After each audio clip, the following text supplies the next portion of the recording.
Live from Fred DeLay Gymnasium in Jackson, Tennessee.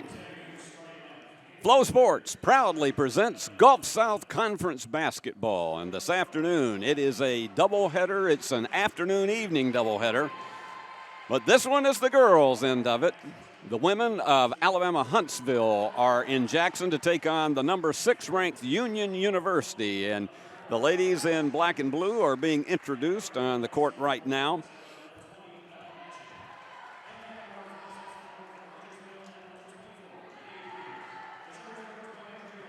Bella Matchin and Mady Krieger. The names we're going to be mentioning a lot of, obviously, are going to be Jessie Jennings, their leading scorer, with 12 points per game, and Haley Nichols with 10. And she's shooting 54% from the floor. Here are the Lady Bulldogs being introduced, 14-1 on the season. Shanique Lucas, one of the grads on this team, and she has an amazing leadership capacity. Jazzy Anusin, a transfer from San Diego, and Macy Lee, the leading scorer on this team, averaging 14 a game. Courtney Zinson, and she's knocking home about 9 a game. And here comes Olivia Lee, one of the 2 Lee sisters, and Olivia just a freshman, and she's averaging 10 a game. In fact, Mark Campbell has 6 players that are averaging in double digits. And the students are back on campus. I have a feeling they're going to be trickling in on here. Some of them probably don't even know the game is being played today because so many of them drove back in last night for the start of classes for spring semester today. It's hard to think of calling this spring semester when we're in the cold of January and we're approaching a couple of days with 11-degree low temperatures in the forecast in the next week. You just saw Andrea Lamond and her staff for Alabama Huntsville. They're 6-6 and 5-4 in the Gulf South. They would love to pull an upset this afternoon. The tip goes to the Chargers, and we are underway. You're going to see double teaming, sometimes triple teaming the basketball, on all court pressure from Union. And trying to curl, couldn't get it up high enough.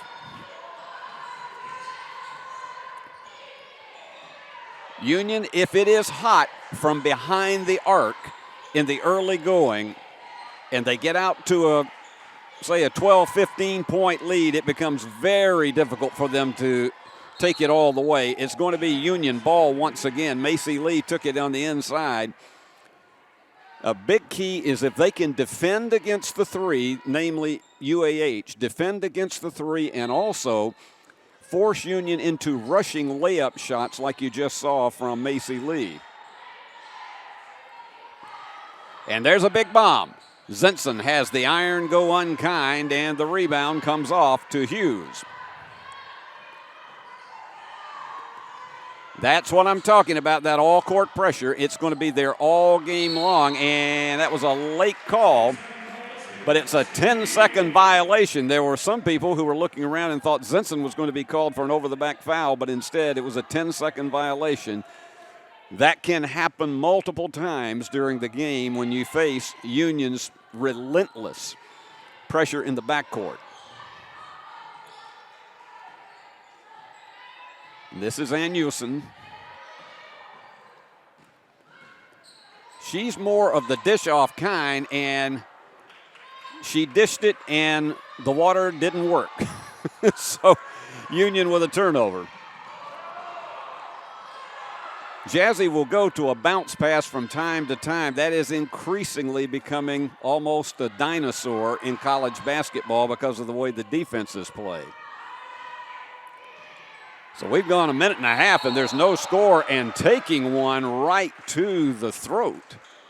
It's going to be an offensive foul charge to Hughes. Jazzy is okay. They're going to get Mark Campbell, as we tell you every broadcast, he will substitute, particularly in the first half, frequently an entire roster back out there. And he just brought in a brand new 5. He has total confidence in that, but that is to keep players fresh because of this all-court defense that he plays. And Lauren West, who is one turnaround jumper, she didn't have a good look at the ball when she released it. So once again, the Charger defense is looking quite well, and she lost it out of bounds. Bella White had that one right on the end line and didn't realize it, and so it is going to be Union ball.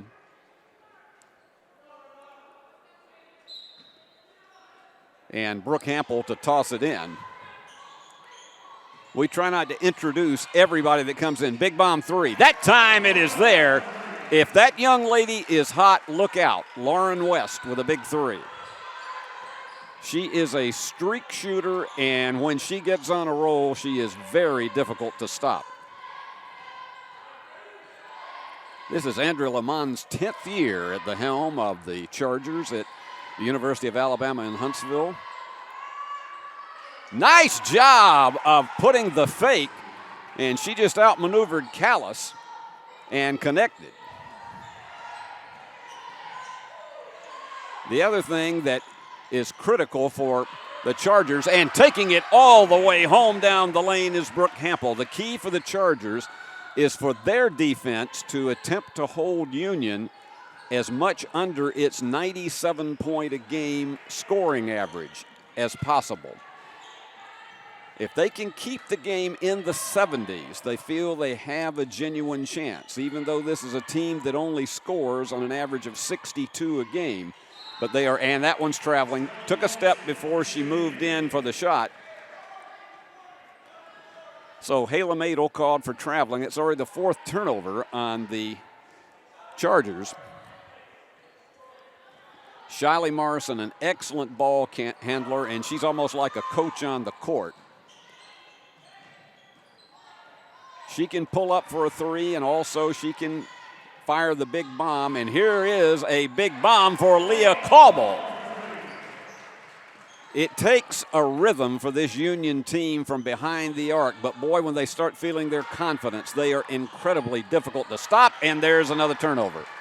Hampel has had a tremendous defensive outing already, but that bounce pass had no authority on it whatsoever. And getting behind the defenders and overshooting it was White.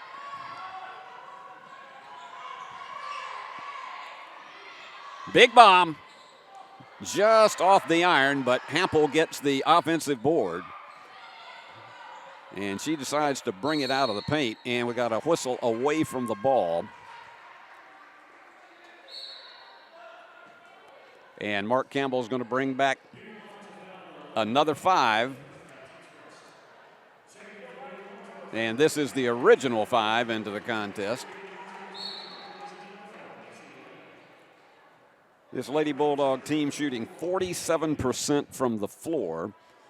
Alabama Huntsville is no cheapskate on that, 43%.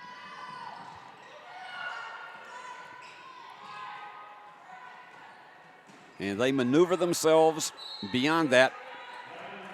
Attempt to knock it away by Zenson, but it'll still go back to UAH with 20 on the shot clock. They had a victory over Christian Brothers Saturday, 63-50 down in Memphis, and the Chargers also hold wins over Delta State and Mississippi College. And the stop and pop does not go. And Union on the bicycle once again. Keely Robinson right into traffic and draws the foul.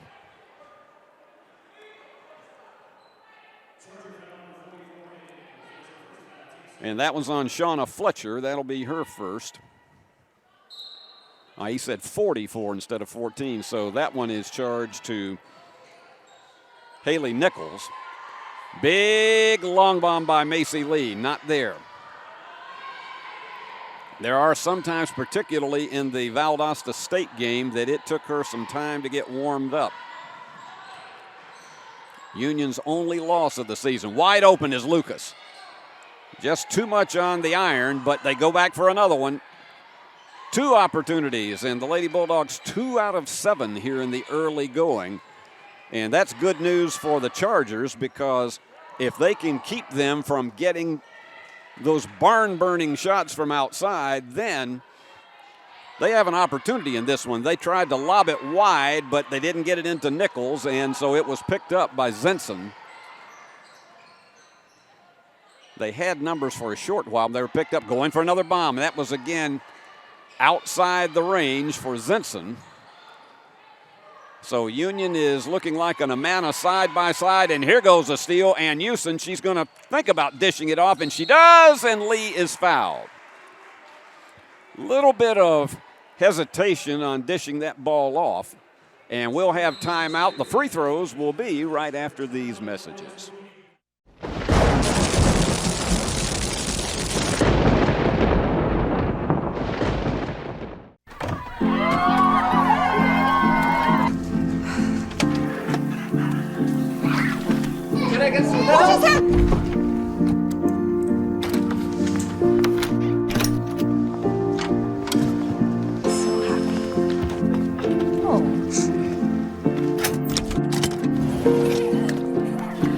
Whatever they went through together. Welcome, guys. Life well planned. See what a Raymond James financial advisor can do for you. When you hear our name, know that it comes with a promise to give back to the community that built us. A promise to provide a human touch in a world that is becoming more automated. Ever since we put our roots down in Jackson in 1996, we have aspired to be community-focused by supporting programs and organizations that are important to our city. At First Bank, it is our mission to be present in our community and to continue the belief that when you bank local, you get more. Member FDIC.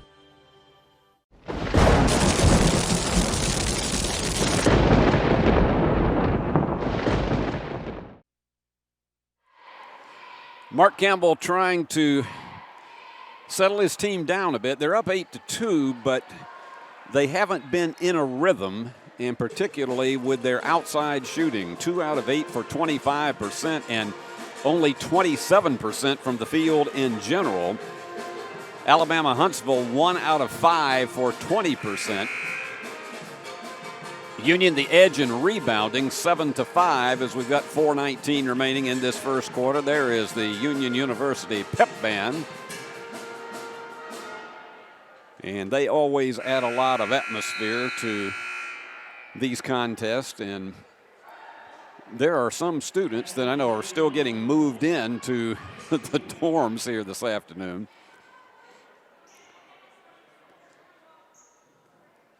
So Macy Lee will go to the line for 2. She decided to transfer back to Union from Samford so she could play with her sister right here.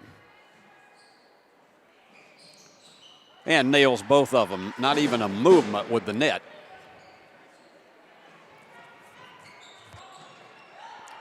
And once again, Mark Campbell keeping 3 up front. Very, very quick by Flackguard.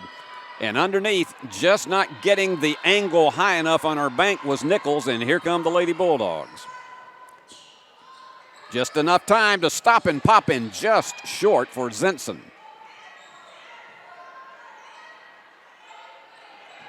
And Houston takes the screen. They got to hurry. They're down to 8 on the shot clock. Big bomb, and Houston hits it. Jazzy doesn't do that often during the season, but she has a shot that can just burn it. Every one of these Lady Bulldogs, with maybe a couple of exceptions, can nail it from outside. Uh-oh, somebody was wide open there, and that wasn't supposed to happen in the all-court pressure. And so they go for the high arcing 3 that goes left, and it is Shanique Lucas with the rebound. We call her the steam engine because that's about how she motors around this court all game long. And there they go, wide cross court. And the screen, the 3 is there. They're beginning to feel it. Leah Cauble. That's her second 3 of the game, and Union up 16-2. And Nichols finally gets it on the second shot. So Haley stops the big run and makes it a 16-4 game. Give and go. Crisp pass from Keely Robinson into Macy Lee. And this is the kind of thing that if you're a University of Alabama and Huntsville team, and that one's off of the foot of Leah Cauble, you want to get some stops as Mark Campbell subs, and you got one coming in you got Bella Matchin coming right back in for the Chargers. You want to try to get some baskets and stops to keep this from getting too demoralizing, because as we told you, it is nothing for this Lady Bulldog team to be up 15-18 in the first quarter. Almost a steal, and Leah Cauble could not control her momentum, and she commits only the second team foul on the Lady Bulldogs. Union has already forced 7 turnovers and collected 8 points off of those mistakes.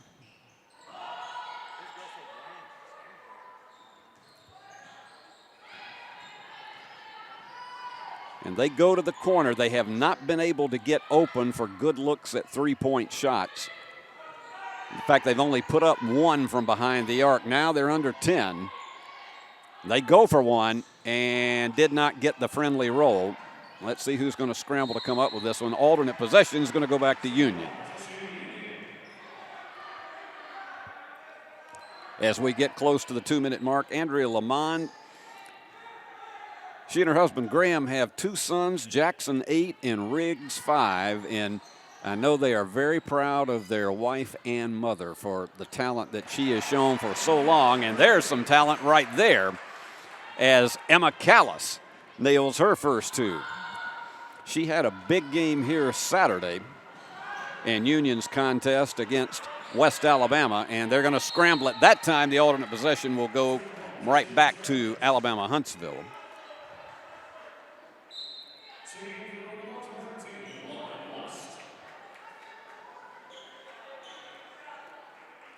Not too many off this team have come off of the transfer portal. A lot of it is homegrown talent from right in the state of Alabama.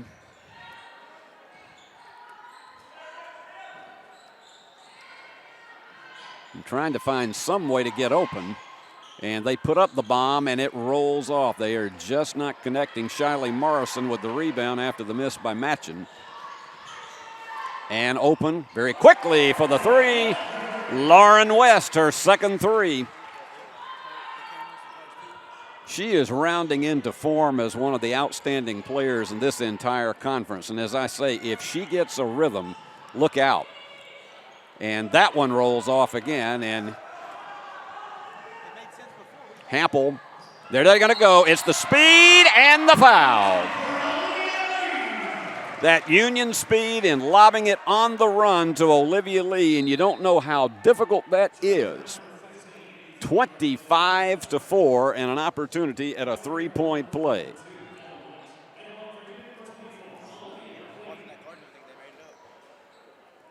And we had an opportunity here locally to see this young lady play for Trinity Christian Academy, and what we saw was the same thing Mark Campbell saw, and that is why she is playing in a Union uniform now. She could have probably played at any school here in the Mid-South.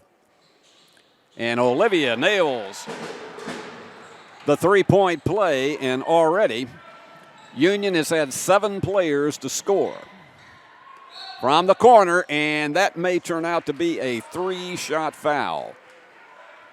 And they'll charge that one to Brooke Hampel.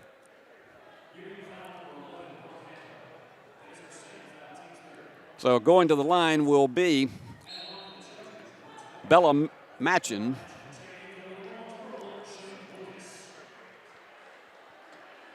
And Shanique Lucas checks back in for this final 45 seconds of the first quarter.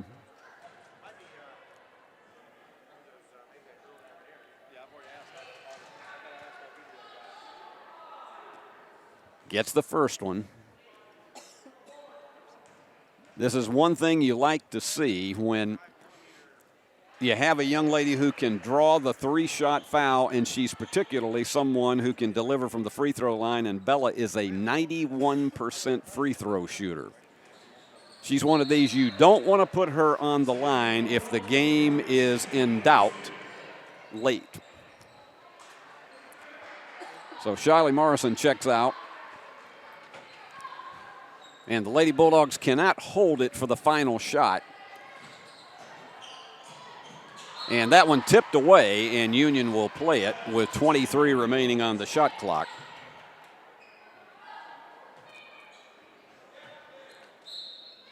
Union has finally raised its shooting percentage to 50% and back up to 42% from three-pointers. They go to the inside. And there you go, that turnaround curl bank shot for Emma Callis that she does so well. And Union's already got, and here's a steal. Lauren West open for the three. Yes! Oh, boy, she is deadly this afternoon now. And another turnover with 10 seconds remaining. So Union is pouring it on. That is the 8th turnover, and already the Lady Bulldogs have picked up 11 off those mistakes, 31-7. Tipped away, but it's picked back up. They're going to have to hurry. And they kick it to the corner. The push for the three. It's off the mark. And I don't think it would have counted anyway. I think Shanique had not released that when the buzzer went off. And that is the end of what has become a classic Union first quarter. The Lady Bulldogs up 31-7 over Alabama Huntsville. We'll have another 8 minutes. And another 2 on top of that. Another 10 minutes right after this. Are you looking for a Christian college or are starting the college search process? I want to take a second to tell you about my school, Union University in Jackson, Tennessee. Union is a private 4-year university known for its rigorous academics, Christ-centered community, and the success of its graduates. My favorite part about Union is the faculty. The professors here are so intentional about helping students grow not only academically, but also spiritually. You should check out Union for yourself. Come for a visit. I know you'll love it. At Union University, you'll be transformed.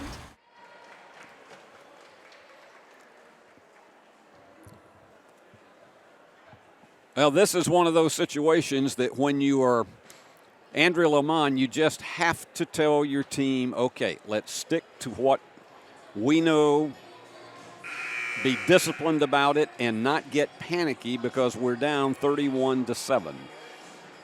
And that's really all you can do, because when you're playing this relentless attack on defense, and you saw what happened there at the end, 3 turnovers forced in the final 18 seconds, and they led to 5 Union points. It was just really something that there's no way you can counterattack that other than try to beat that press down the floor.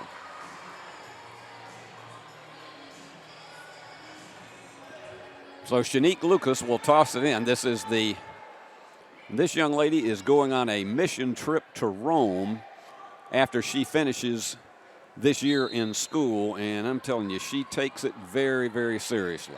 And we're very proud of her for what she does in that category. There she goes. Give and go. She found Olivia Lee wide open, and she's piling on the assist this afternoon. Chargers will play it on the side, but that again shows you the difficulties that they have. Checking back in is Emma Callis. Nope, Emma's coming out. We got fooled a little bit there. Double teaming the ball. And this is going to be tough for UAH to get this one across. They just had no help whatsoever, and there you go. 10-second violation. 10th turnover of the afternoon. And getting set to check back in will be Courtney Zinson. Lauren West, the leader for Union, with 9. And on the other side, it is Matchin with 3 for Alabama Huntsville. Had the screen a little bit too far out for Courtney. Now watch the rotation in the paint. Now Macy Lee will go one-on-one when she can. Tipped away, and so they were trying to get it outside to Shanique Lucas, who was open. And for the Chargers, checking back in is Elise Hughes. Olivia Howard coming out for a rest, one of the seniors. There you go. Give and go. Didn't get up high enough. She spun that ball off her fingertips, but look how quickly Shanique Lucas gets back on defense. And that really forced that miss by White. Going for the bomb. Yes, sir. 7 out of 15 now from behind the arc. They have found the range. Olivia Lee now with 8. Almost stolen by Zinson.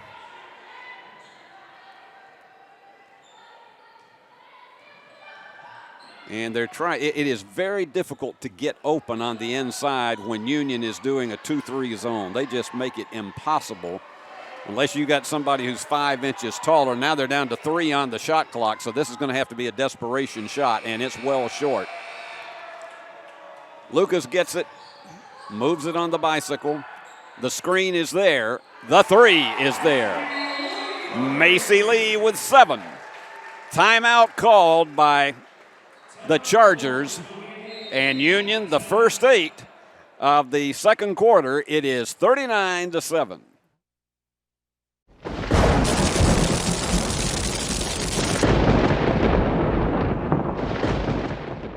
Is Old Frosty on its last legs? Don't wait until it's old and cold. Give your home and family the gift of comfort. A new York HVAC system with a free 10-year parts and labor warranty from McCoy's Heating and Air. Get the security and savings of a 10-year parts and labor warranty free with the purchase of qualifying systems. So you and your whole family can celebrate in comfort with the gift that keeps on giving. A new York HVAC system delivered by Santa and his merry team of technicians at McCoy's Heating and Air.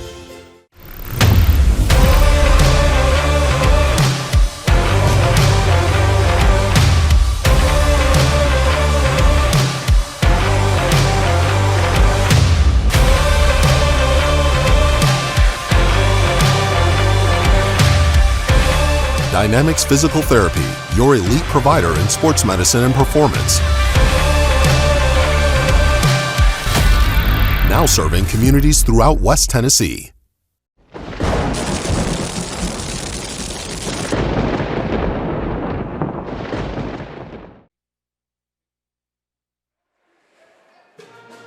Andrea Lamont consulting with her assistant coach, Mary Elizabeth Latch, and trying to draw up something that will counteract this full court pressure. And you can see the expression on her face, trying to just keep her team from being in a panic situation when they face sometimes all 5 Lady Bulldogs down at their end of the court.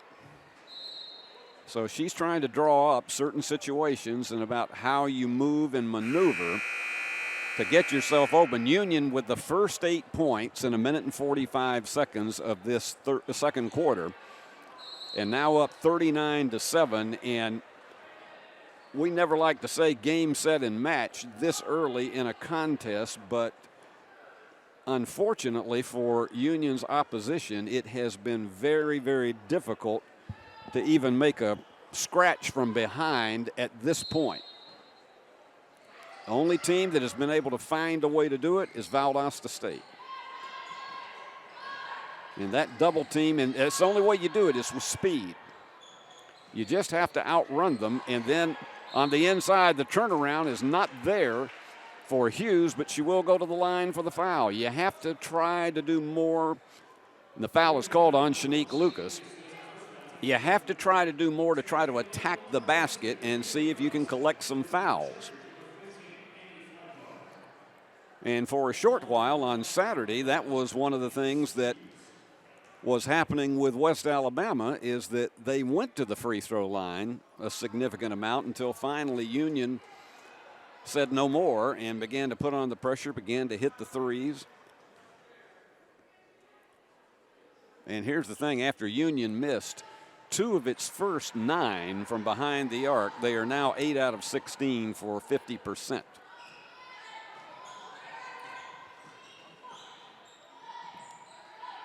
Robinson looking, she's trying to direct, looking for somebody to dish off to. And they turn around and fire.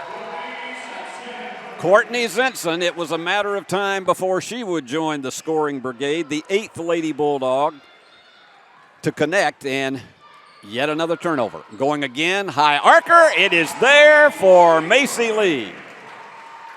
10. Union now 10 of 18 from behind the arc after missing 9 of their first 11. And trying to find anybody open is White. They work for the 3, and they still can't get one to drop. Quick hands and the foul, trying to get it away. Leah Cauble got the rebound, and she was fouled by White.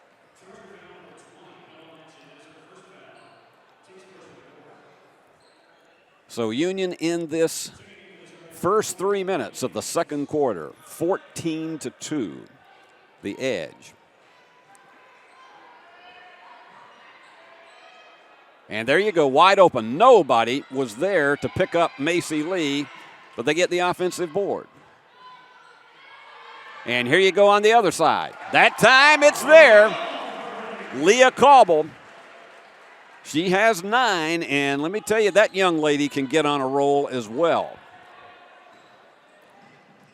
There's just not a weak cog in this, although if you talk to Mark Campbell, he'll tell you every game we got to do things to get better, to get better, to get better. But, you know, the average observer, there's not a weak cog on this Union team. Yeah, they'd have a loss, and they came up against a tremendous talent with Valdosta State. But what do? They start right back on another winning streak. It would be 5 in a row today. And there you go. They left her with a ticket to the right, and Hughes comes through with the basket. And that's Elise's 4th point of the day. Shiley Morrison, look at that reverse layup behind everyone, and they have reached the mid-century at 50-11. And that got the giggles going on some of the Union players waiting to come in. And they've slowed the pace once again. White trying to get that bounce pass on the inside, and it went astray. Again, bounce passes are so hard to deliver. Stop and pop, not there. And they scramble, and it finally gets into the hands of Krieger.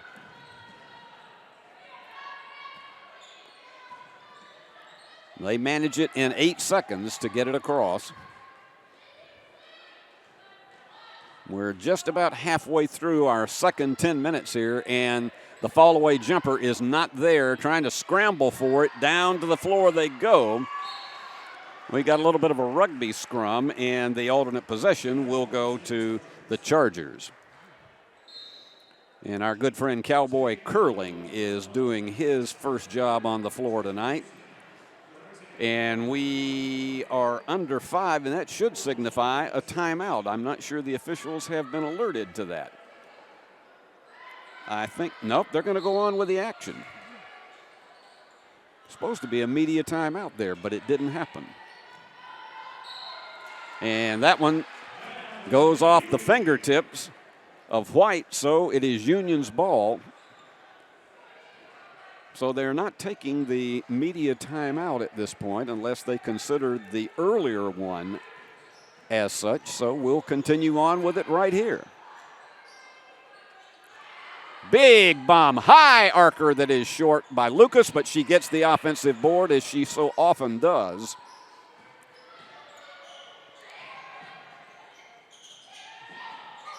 Shanique open. Fallaway is going to draw the foul for Callis, and she'll go to the line for 2, and the foul is charged to Bella White.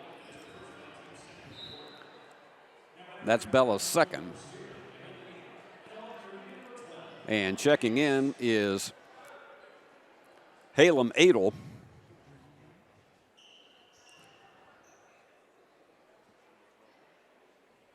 And Emma has it go off to the right. Pushed it just a bit too hard.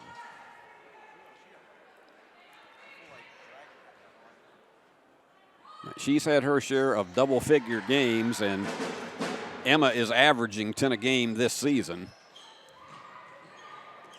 51-11, Union a 20-4 edge in this quarter. And that one trying to get it into the hands of 8JAN just went into the Union bench. 14th turnover on the Chargers, and Union has converted those into 15 points.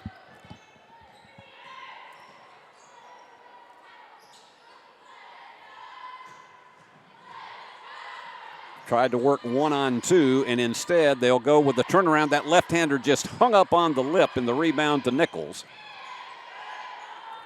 And they got somebody wide open, and that's one of the vulnerabilities that's there, and the foul.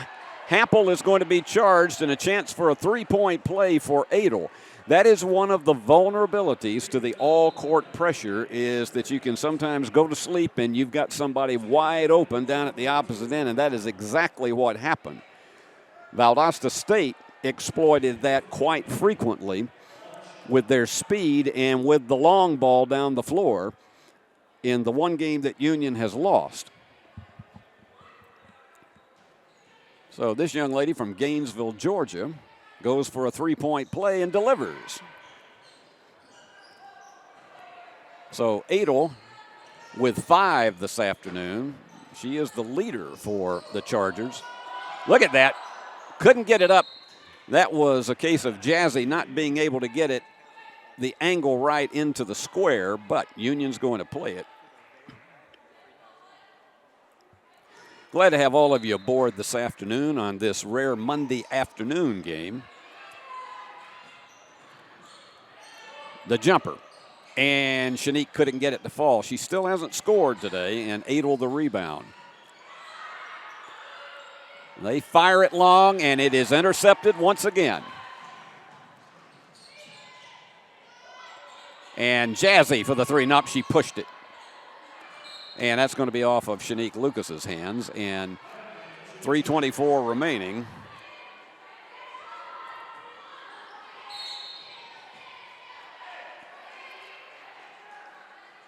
And the foul was called on the throw-in.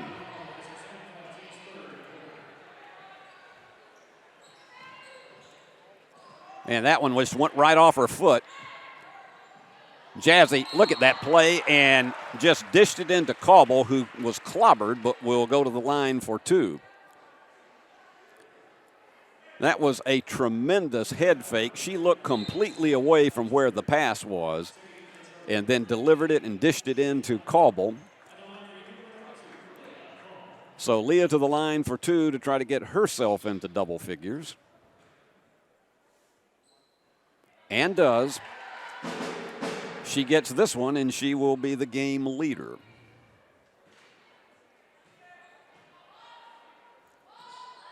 Short, but the rebound goes inside, and they're going to have a third opportunity at it, and they still don't get it. Just not getting the angle right was Emma Callis. Chargers say we'll take 2 for 1 anytime. They want to get it inside once again, and it's knocked away. They are triangling the defense to try to get the ball away from Nichols. Checking back in, Shiley Morrison, as well as Olivia Lee.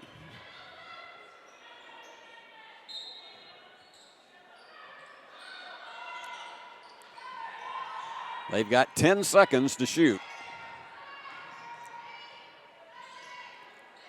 Good change of pace, but too high off the glass. The follow goes for Nichols. So Haley picks up her second basket of the afternoon. Ball was kicked, so checking back in is Macy Lee. And Emma Callis checking out. 9 different Lady Bulldogs have scored in this game, 4 for the Chargers.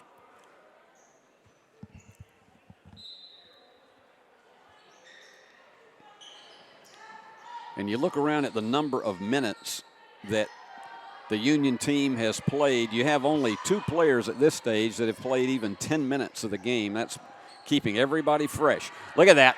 The drive, the left-hander, Olivia. It's the sister move, Olivia to Macy. I wonder how many times they worked on that in the backyard of their home. Again, they've got Nichols out of there, so they lose her physical presence at this stage. They're down to 9 on the shot clock. Trying to maneuver something to open. They got to go for one, and it's well short. There you go. Lucas, goodbye. It didn't go, but she was creamed from behind by Jennings.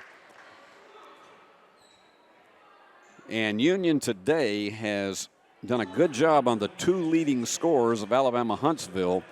Jessie Jennings, averaging 12 a game, has not put in a basket, and Haley Nichols, she has 4 on a 10-point average. And Shanique Lucas short. She still has not scored this afternoon.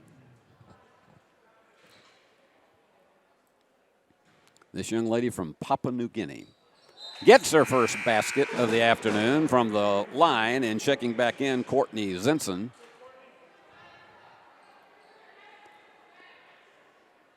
So as has been the case most of the season, total domination for Union, and we'll have timeout on the floor.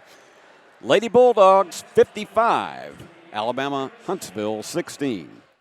Are you looking for a Christian college or starting the college search process? I want to take a second to tell you about my school, Union University in Jackson, Tennessee. Union is a private 4-year university known for its rigorous academics, Christ-centered community, and the success of its graduates. My favorite part about Union is the faculty. The professors here are so intentional about helping students grow not only academically, but also spiritually. You should check out Union for yourself. Come for a visit. I know you'll love it. At Union University, you'll be transformed. That's a quick 30-second timeout as the Bulldog Pep Band swings back into action. They've added a guitar this year. Add so much energy to these contests at Fred DeLay Gymnasium. And she's going to have to hurry to get that one in, and does. Krieger is hemmed up. Managed to get it across with about 2 seconds to spare. And here's White. And just about every time you look up, no matter who you are, you're facing 2 defenders.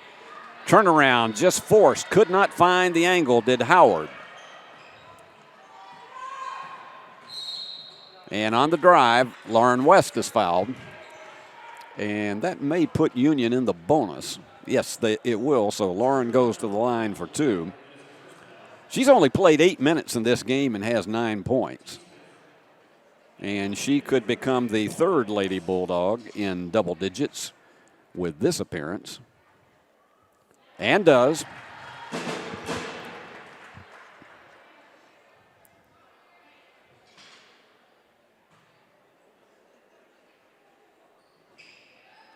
And delivers.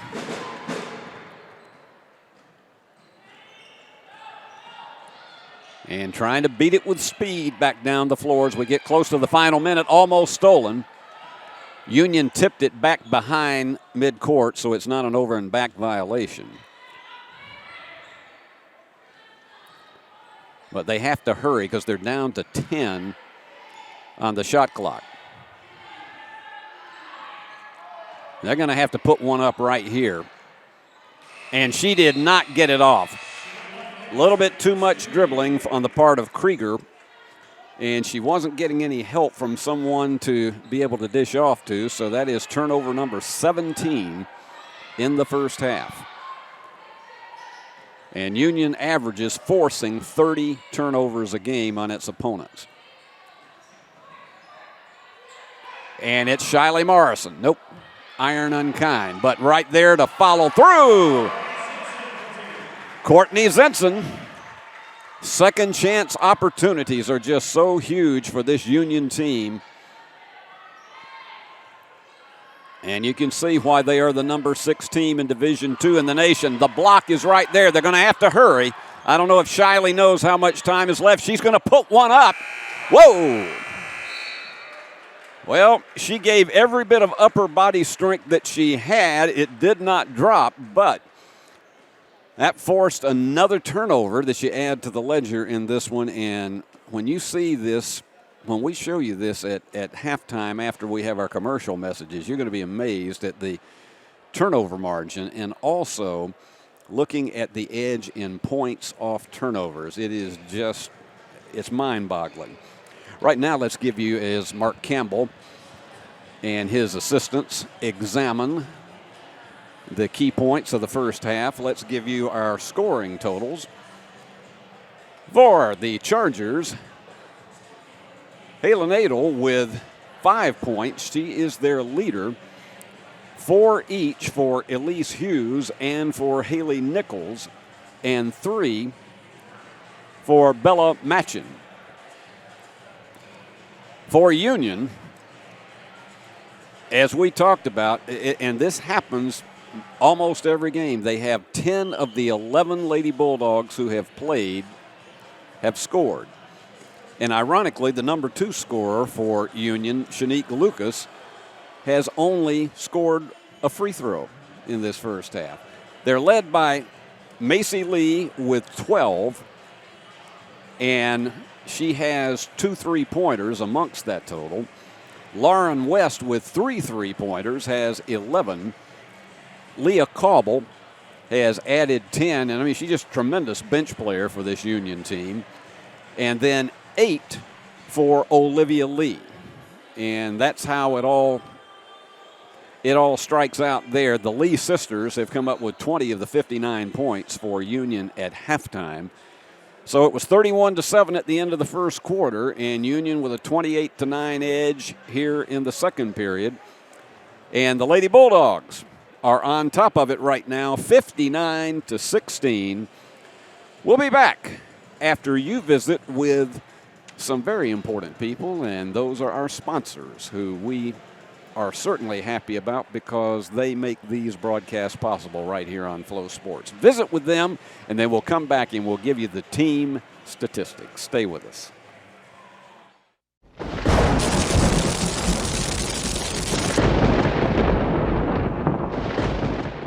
The award-winning BallGame Blitz Sports Network from Worthy Road Studios. Over 750,000 views in 2023. We're where you need to advertise. Subscribe to our YouTube channel and join over 4,500 subscribers watching local sports. The Jackson Rockabillys, Union University, Bethel, USJ, TCA, Jackson Christian, Sacred Heart, and Peabody. Multi-camera broadcasts, slow-motion instant replay, on-screen scoreboard and graphics, and professional announcers. Thanks to our sponsors who make it all possible. The BallGame Blitz Sports Network from Worthy Road Studios. The premier sports broadcast network in West Tennessee.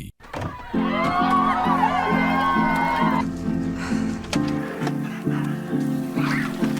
I get some help? So happy.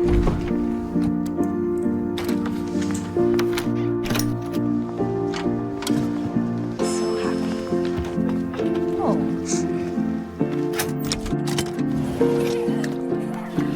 Whatever they went through together. Welcome, guys. Life well planned. See what a Raymond James financial advisor can do for you.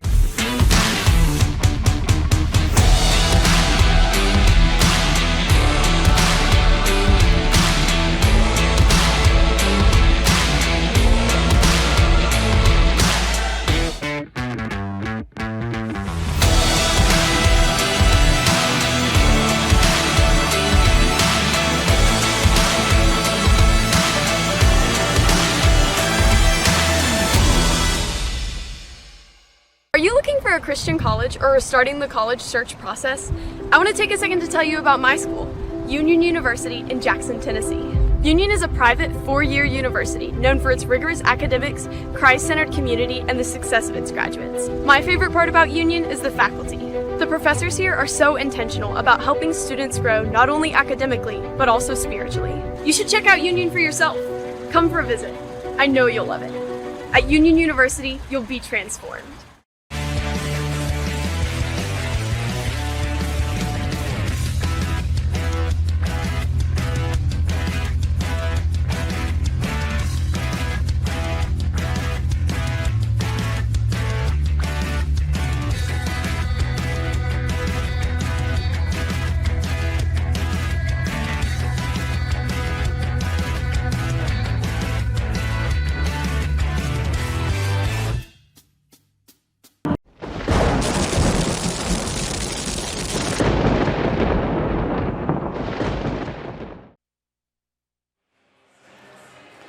Time now for your Flow Sports halftime statistics. And I think you can see how the tale is told with Union on top 59-16 at halftime. 49% from the floor, 20 of 41, and they have held the Chargers to 5 of 23 for 22%, and that is about half of what the Chargers typically shoot. They're a 43% shooting team, and so this swarming defense has done an incredible amount to shut off their supply that usually gets them open for many better shots than what we've seen them have in the first half.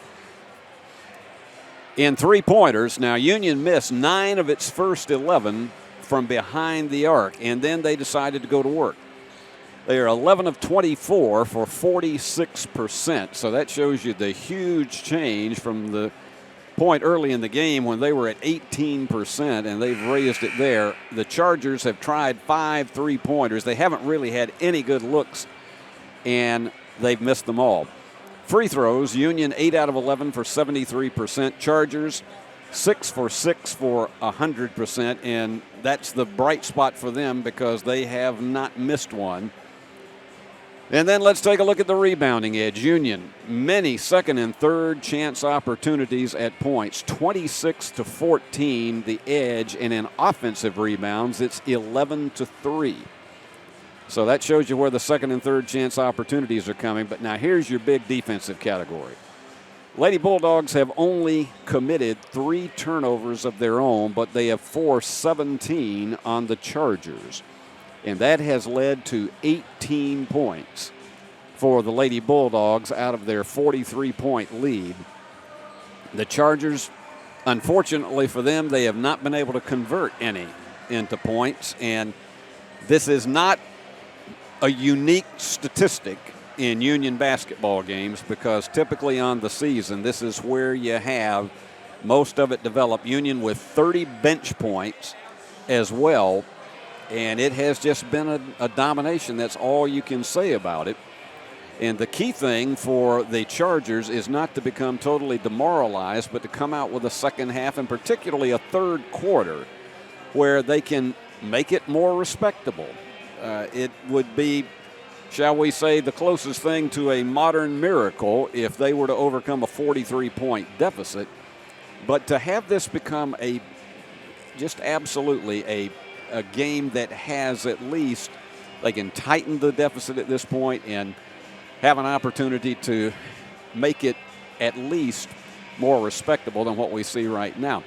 Let me tell all of you that for the Union fans, they will be making their usual trek over to southeast Tennessee as well as North Georgia, and that will be this weekend. And Thursday night, they'll be taking on Shorter University at 5:30 and 7:30, and you'll be seeing that with the fine Shorter broadcast crew. We'll be bringing you that game here on Flow Sports. And then on Saturday, the big one against Lee University, those two teams that just, it's a rivalry to end them all. You'll see that on Saturday afternoon. My good friend Philip Tang will be doing the play-by-play on that one, and we look forward to seeing you and having you have the opportunity to see those games right here on Flow Sports. And we'll be back here at Fred DeLay Gymnasium week after next with more Union University basketball on the home front. But right now, it is time for us to get started with the second half of play, and the Lady Bulldogs will get first possession. They were up 31-7 at the end of the first quarter, reeled off the first 8 points in the second period, and then went to the locker room up 59-16. And as I mentioned, Macy Lee is the only one who has played 12 minutes in this game, so they are all very fresh. Wide open, nobody challenging, and it was off the iron, but Macy with the rebound off the miss by Zenson.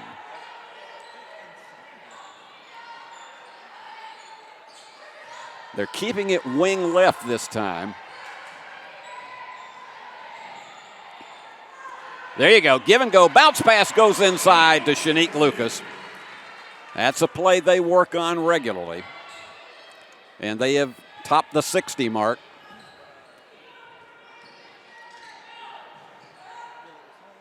And they quickly get it down. They don't have the numbers because it took them 8.5 seconds to get it across midcourt. And trying to work the inside foul is charged to Zenson. And for Courtney, that is her first. Union only committed 5 team fouls in the first half. So going to the line will be Maddie Krieger, excuse me. Used to work with a newscaster in Columbus, Georgia named Karen Ann Krieger. She pronounced it, but it's Krieger. And she connects. And this is what I'm talking about. Just looking for every opportunity like that you can celebrate getting points with the shot clock and the game clock off. And look at there, it's overshooting it. Just a little bit too high off the back of the glass for Zenson. Going for the three.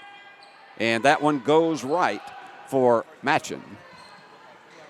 And there goes that Union speed.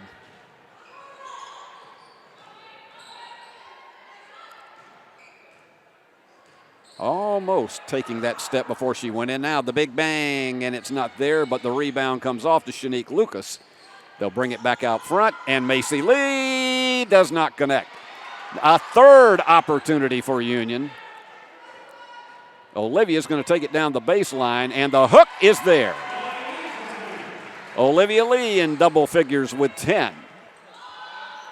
You just cannot give a Union team second, third, and fourth opportunities at the basket. Here's a steal. It's 2-on-1, but the foul is called before it was a snowbird down at the opposite end for Olivia Lee. And here comes the substitutions again. Mark Campbell only waiting 2 minutes to get a different group in. But you look at the scoring that is on the board for the Lady Bulldogs with 10 of the 11 who have played in the scoring category, and you look at that and you just say Mark has total confidence regardless of who he has on the floor.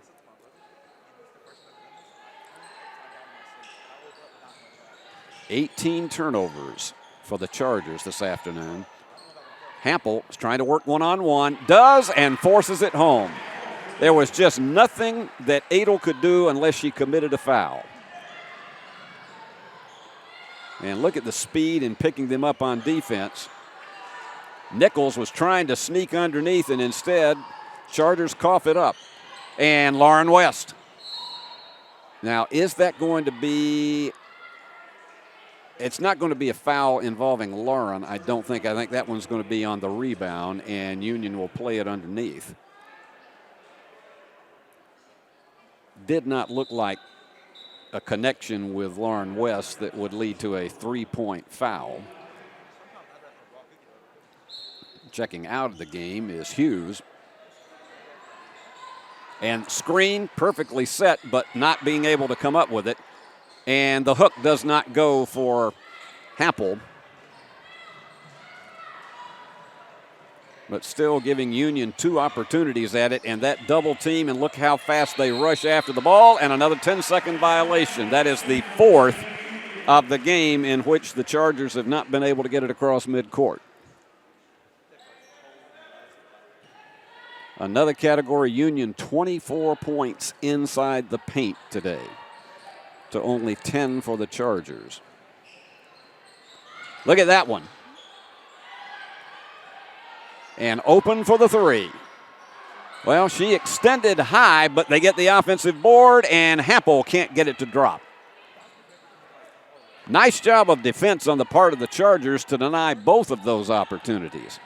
Again, those are the kind of things that Andrea Lamont has to look at and say, okay, possession very well handled defensively. There's Nichols, gets the curl and the foul. And they wipe it off. They say she took it, and she had a few things to say to the official, and they wipe it off, no basket. They said she took a step before she went in for that curl hook shot.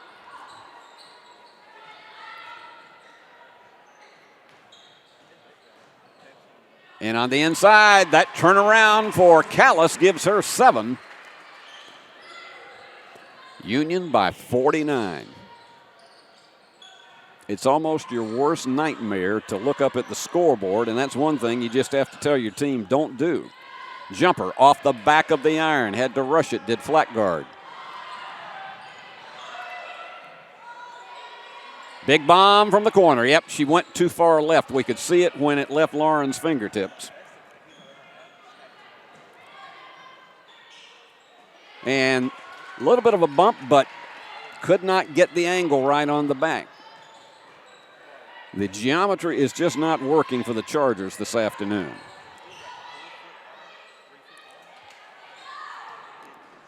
And driving on the inside, they gave her a free ticket, and it didn't fall for Lauren West.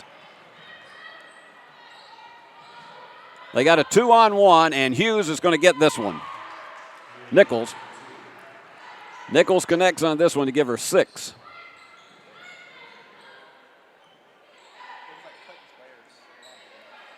Now go inside to Hampel once again. She's double teamed. Knocked away. Again, very good defense these last 3 possessions for the Chargers. You'd like to be able to have a quarter that you hold Union inside of 20 points, and right now they're on a pace to do that. And we got timeout with 4:54 remaining in the third quarter, and Union leads at 67-20. Are you looking for a Christian college or starting the college search process? I want to take a second to tell you about my school, Union University in Jackson, Tennessee. Union is a private 4-year university known for its rigorous academics, Christ-centered community, and the success of its graduates. My favorite part about Union is the faculty. The professors here are so intentional about helping students grow not only academically, but also spiritually. You should check out Union for yourself. Come for a visit. I know you'll love it. At Union University, you'll be transformed. Well, definitely, even though this game has long since been decided, Andrea Lamont has to be very happy with the improvement in defense that she is seeing with her Chargers, because they've been going at it with more speed and they have been double teaming the basketball, keeping Union from getting some short range shots here in this third quarter. And that's what you look at when you get back home and you look at the tape on this one and you try to figure out, okay, what did we do best against them? And you see bright spots in this quarter.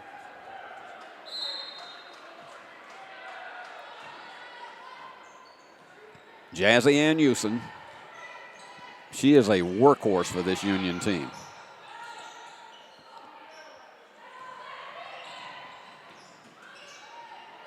Jazzy still working. Tried to give that head fake. She's in trouble. Got to have some help, and puts it up herself. Almost got it. And it went off her fingertips. I don't know. And they say, no, it went last off of the hands of Adel.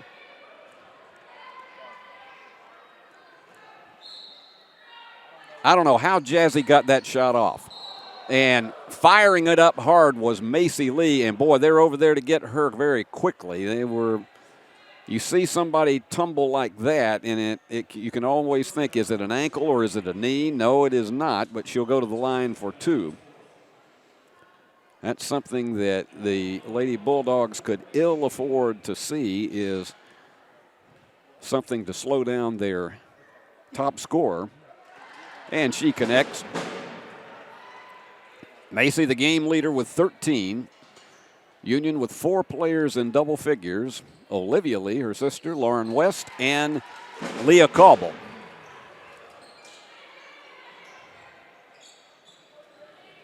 Union averaging 97 points a game in scoring.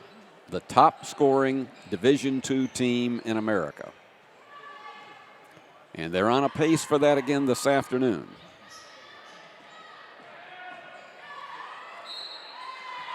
Excellent job of sensing that Lucas was going to probably create a bump in there, and Adel will go to the line for 2. Halem has 5 this afternoon. She hit her only free throw earlier. She's added 2 rebounds, an assist, and a steal. And she nails it. This team is deadly from the free throw line. 9 of 9 this afternoon, 73% on the season. And they'll notch that characteristic up a few percentage points after today's contest. Lucas, she saw that one. Free ticket, left-hand layup. You cannot leave her more than about 3 steps in space, and she's gone.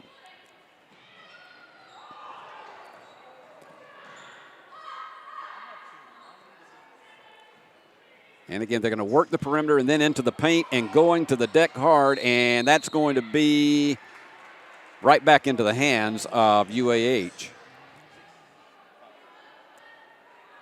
They'll play it underneath, but they have 11 now. Let's see if they reset that for a new 20 on the shot clock. They're going to keep it at 11.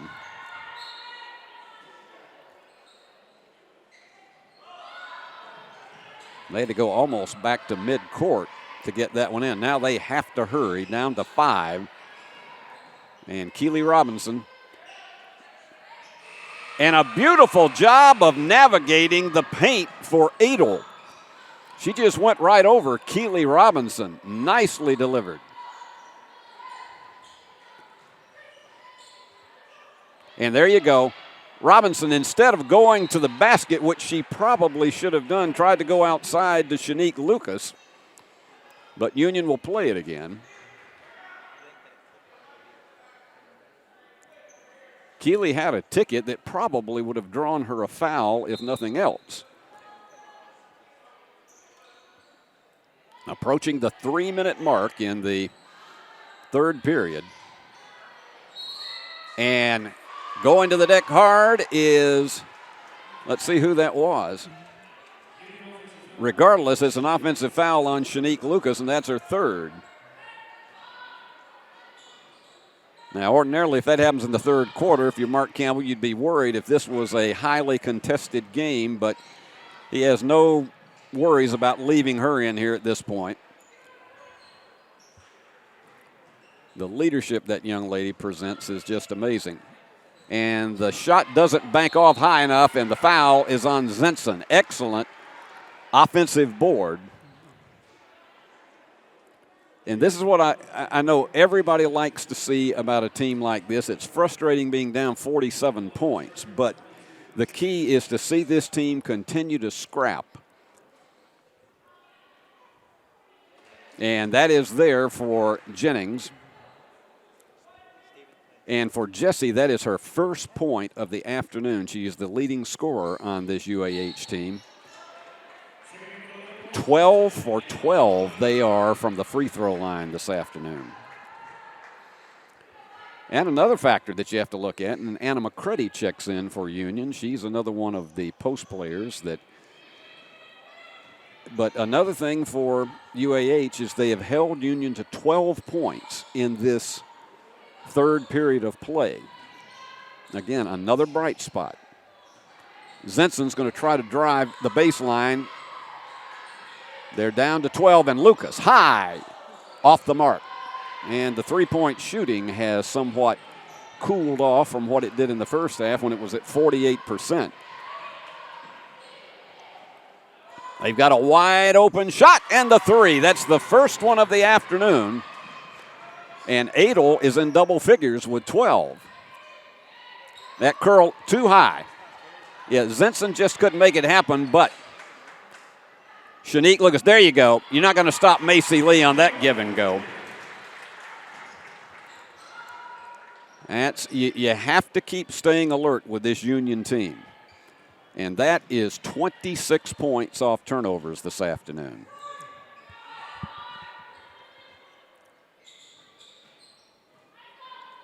Again, they're spreading out their offense, trying to see if they can get some separation. Instead, they go for the 3. And I think she was inside the paint, so that's a 2. But Adel is really coming alive here. 14 points this afternoon.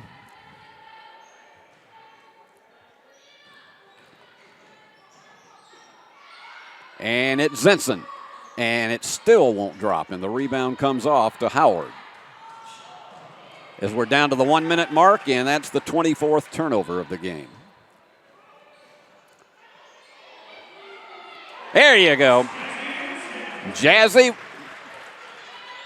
changing the head fake and the position and nails it. And so that the 3/4 of a century mark. From the corner. The three is there. They're now beginning to get some from outside. Flat guard connects. That's got to perk up the confidence of this team. Macy Lee is double teamed over in the corner, but she still sets a screen. And Anna McCready now trying to get a screen. That went right into the hands. Jazzy had no authority on that pass whatsoever. And it goes right back in the other direction. They're going to have a chance for one basket. And Jazzy lost it.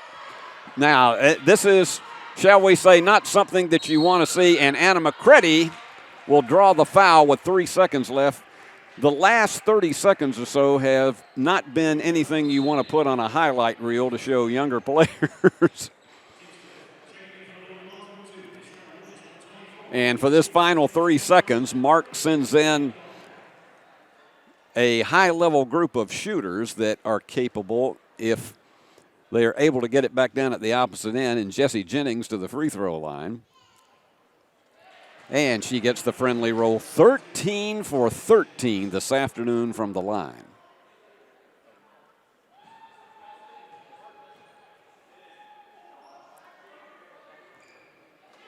And they have been nothing but perfect from the strike.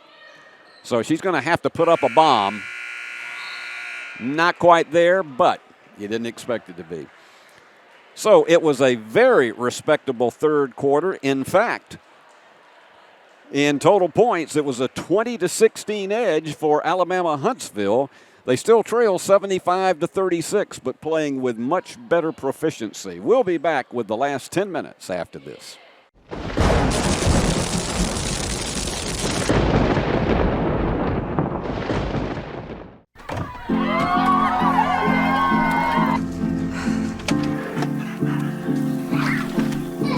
What just happened?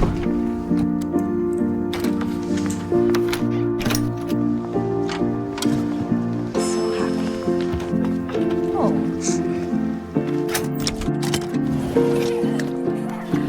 Whatever they went through together. Welcome, guys. Life well planned. See what a Raymond James financial advisor can do for you. When you hear our name, know that it comes with a promise to give back to the community that built us, a promise to provide a human touch in a world that is becoming more automated. Ever since we put our roots down in Jackson in 1996, we have aspired to be community-focused by supporting programs and organizations that are important to our city. At First Bank, it is our mission to be present in our community and to continue the belief that when you bank local, you get more. Member FDIC.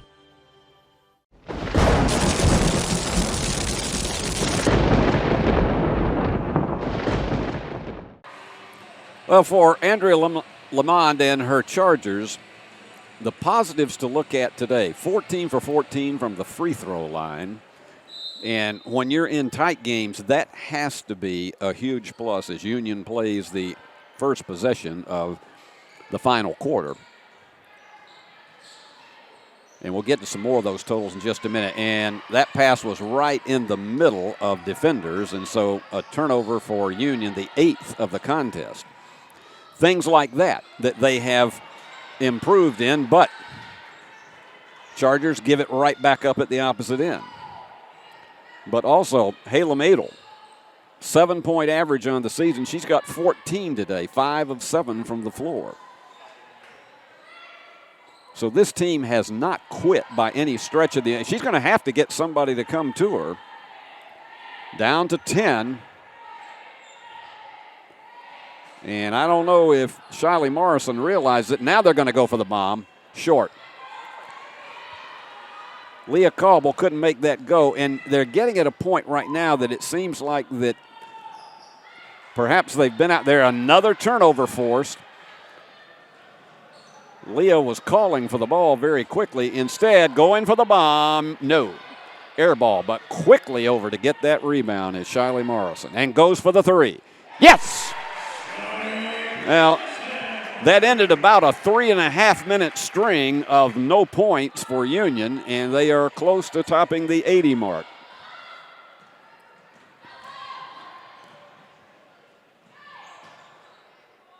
And trying that curl hook just too much on it. Nichols didn't get the geometry right.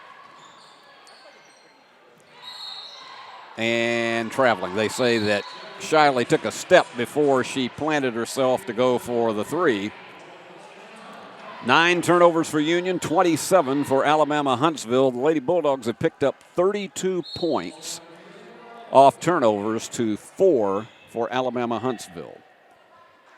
And that's why so often this is called a surgical defense for Union, because they just really cut to the heart of another team's offense and continue that all-court pressure. And again, it's 3-on-2 down at the opposite end, and here goes the steal. Going for the bomb. No. Yes! Looked like it was going to be short, and Kasharna Lucas with her first three of the game. All right, that makes it 11 Lady Bulldogs have scored this afternoon. And in case you have not seen a Union game of late, Kasharna is Shanique Lucas's sister. Got 2 sets of sisters on this Union team. Jumper. Iron was unkind for flat guard. Going again for the big bomb. Yes! Lauren West. It's been way back in the first half when she had her previous one, and we have timeout. Union is putting it back on again, 84-36. Back in a moment. Are you looking for a Christian college or starting the college search process? I want to take a second to tell you about my school, Union University in Jackson, Tennessee. Union is a private 4-year university known for its rigorous academics, Christ-centered community, and the success of its graduates. My favorite part about Union is the faculty. The professors here are so intentional about helping students grow not only academically, but also spiritually. You should check out Union for yourself. Come for a visit. I know you'll love it. At Union University, you'll be transformed. Well, Andrea Lamond decided it was time to stop the hemorrhaging a bit, because Union suddenly get on another hot string, 9 consecutive points to open this fourth quarter, and we are at 84-36. And you look at the board right now, Union with 4 players in double figures. Macy Lee, 16. Lauren West with that last three-pointer has 14. 10 each for Leah Cauble and Olivia Lee. But 6 other Lady Bulldogs have scored in this one, so it has been a total dominance. Adel is the only player in double figures for Alabama Huntsville, but she's played herself a fine game this afternoon with 14, doubling her season average.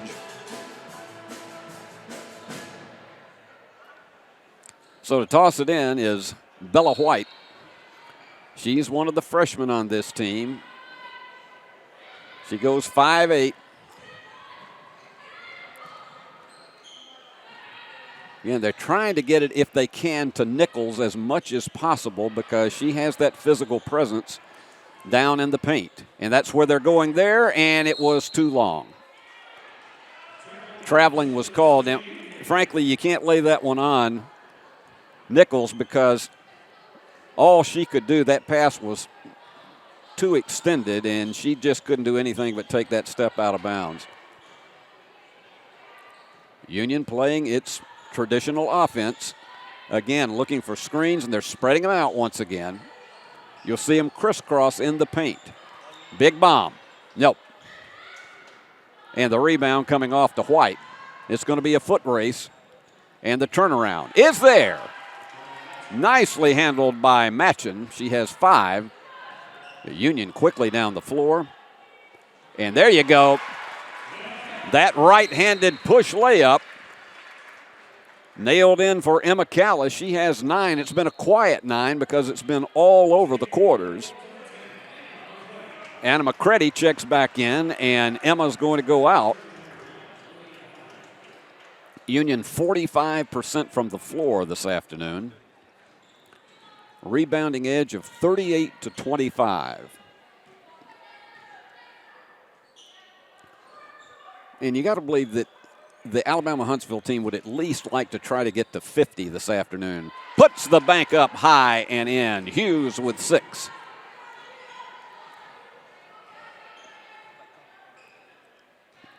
So Shiley Morrison, who is an experienced ball handler, and she's very smart on the court.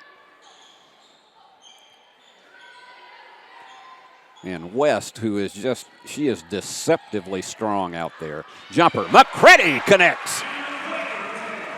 And that's number 12 of the Lady Bulldogs to score. Everybody who has played except for Keely Robinson. And so there's yet another turnover. Shanique Lucas checks back in along with Jazzy Unuson.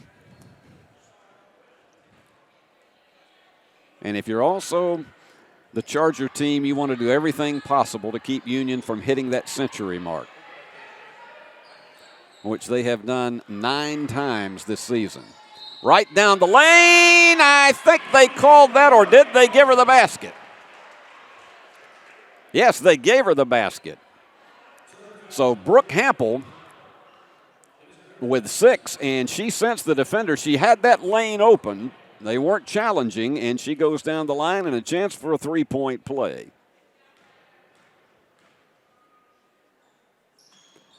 Delivers. Union 11 of 14 from the free throw line this afternoon. And Kasharna Lucas checks out.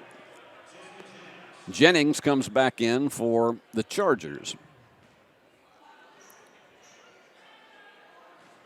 And Mark Campbell keeping 3 back, but not challenging as heavily in the backcourt as typically this Union team will do. Working into the paint is Hughes, and gets it to fall. So Hughes with 8.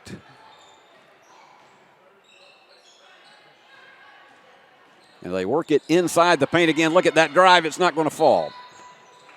Hampel went back off the iron, and the foul is called on Keely Robinson. That's her first. There haven't been an extraordinary number of fouls called in this game. You may think 24 is, but it really isn't. And I think they've got a problem with the clock syncing up. But anyway, Mark Campbell's going to call timeout. We'll take 1, too. Union, another easy one, 91-42.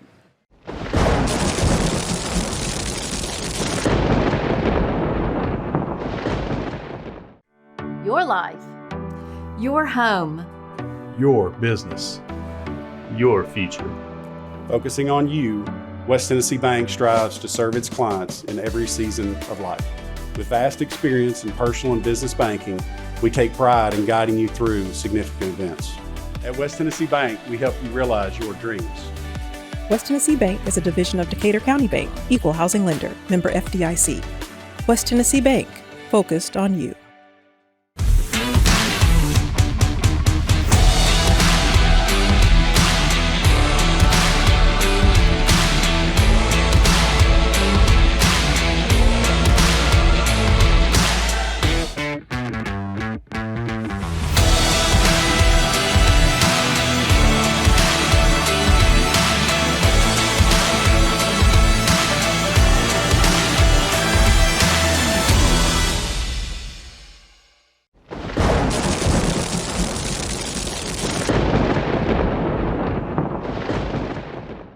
I want to salute our fine crew this afternoon who has been bringing you the pictures on this telecast. They're a fun group to work with from Worthy Road Studios right here in Jackson, Tennessee, and we appreciate them one and all. You'll see their names at the very end of our broadcast today. And remember, about 27 minutes after this one is over, we will be back on Flow Sports with the men's half of this doubleheader between Union, that had a 4-game winning streak snapped this past Saturday, and the very, very tough Alabama Huntsville Chargers, coming in at 10-3 and 8-1 in the Gulf South. More great Gulf South Conference basketball coming your way this afternoon right here on Flow Sports.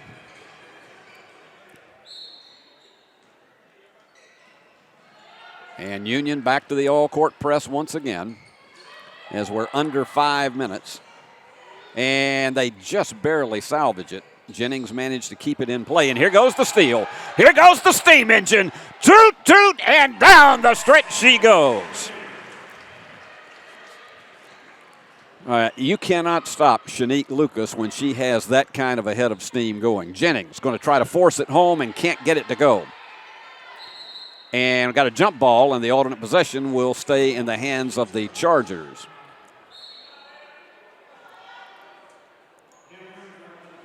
Checking back in now is Ellen Fleming.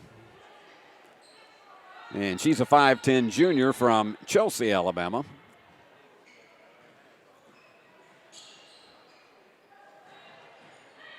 And once again, they're trying to go. They have not shot but 8 3-pointers today and have only been able to get 2. Just nothing there for Adel to be able to drive home a shot. Now they have to hurry. They're down to 4, and that one is going to be an offensive foul. And you could see leading with the arm, the forearm on that one. And so the offensive foul charged to Alabama Huntsville, and that is the 32nd turnover this afternoon. And Union has picked up 39 points off those mistakes.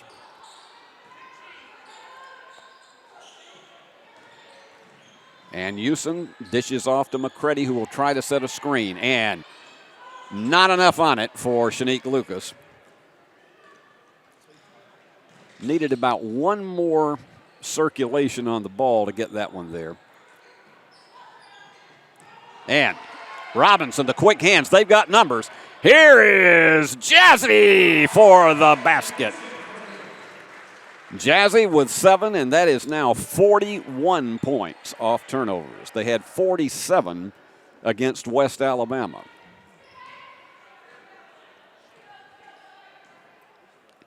They take their time again, trying to just play their type of pattern offense, which is the thing you want them to do regardless. They don't have to be in desperation mode right now because the game has long since been in hand, and traveling is called. It went off the fingertips of Hughes, and she couldn't control it. And checking in is Sierra Stedman for Union. She has not seen any action this afternoon. But 12 Lady Bulldogs have scored. And we're just a little less than 3 minutes remaining. Morrison just has that look of determination on her face, like I'm going to find a way to get open or somebody else open. And they tried the bounce pass, but they didn't make the cut quick enough, and it is stolen by Kasharna Lucas. That's what happens when you have 3 defenders on 1.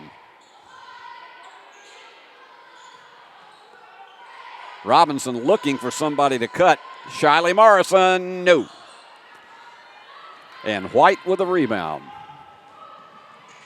As we approach the 2-minute mark, Union will go to 15-1 on the season, and the Chargers will be 6-7 after this is over.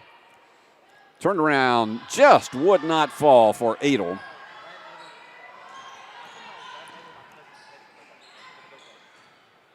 Morrison sets up the play again. They're going to have to hurry to save it from being an over and back, and they do.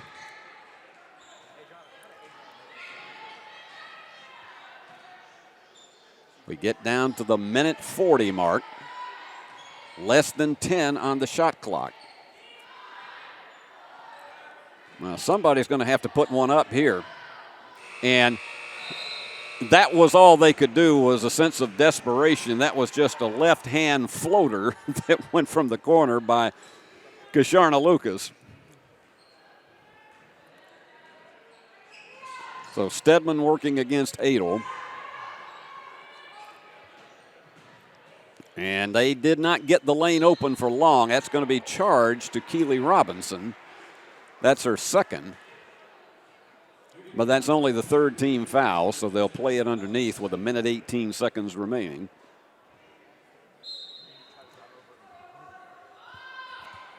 From the corner, the bomb. It's there. That's the third three of the afternoon, and that was Fleming.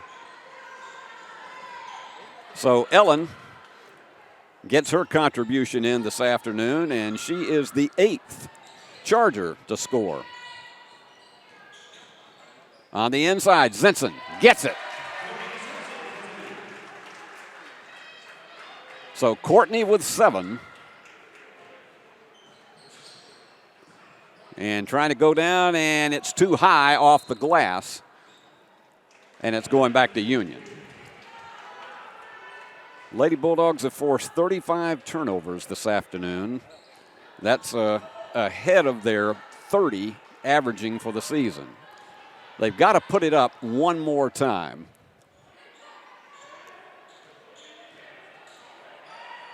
And almost stolen. Lucas is going to drive it home, and it's overshot, but she'll go to the line for 2. And that one is charged to Ikea Elam, who has come in for Andrea Lamont. So Kasharna Lucas, who delivered a 3 earlier today, just off the back of the iron.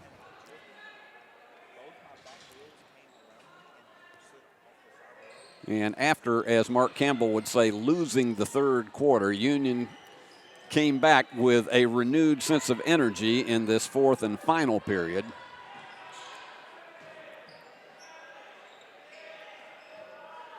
They'll play it for probably the final shot. Lucas knocks it away. They still have 14 to go, so they have one opportunity to end this one on at least a positive note. And that one's stripped away. And it's picked right back up. And the bank shot is in there for White. That's her first of the afternoon.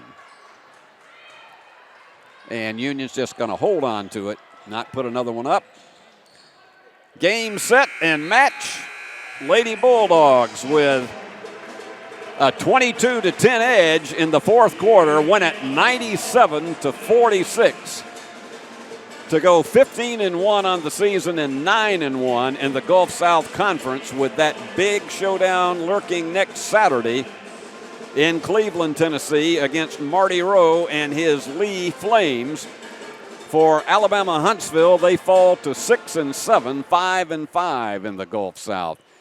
Let me give you the scoring totals before we wrap it up here at the end of this one. 14 for Halen Adel. She was 5 of 9 from the floor. She added 3 rebounds, an assist, and 3 steals. And so she was the leading scorer for Alabama Huntsville. On the other side of the coin, let's take a look at how it went for Union. 4 players in double figures. 16 for Macy Lee. She was 5 of 9 from the floor, perfect from the free throw line, 2 of 5 in 3-pointers, had 4 rebounds. 14 for Lauren West. She was 4 of 7 in 3-pointers and 2 of 2 from the free throw line, a rebound, an assist, and a steal. 10 points each for Olivia Lee and for Leah Cauble, and both of them did some tremendous things defensively as well. Olivia with 4 rebounds on the afternoon, as well as 2 assists and a blocked shot. And then the rest of the way through, Emma Callis with 9, and you got 4 with 7 points this afternoon. Shanique Lucas, Courtney Zinson, Jazzy Anusin, and as well Brooke Hampel. And so Lady Bulldogs shooting 47% this afternoon, 34% in 3-pointers. At one point, they were right at 48% in that category, cooled off a bit in the second half.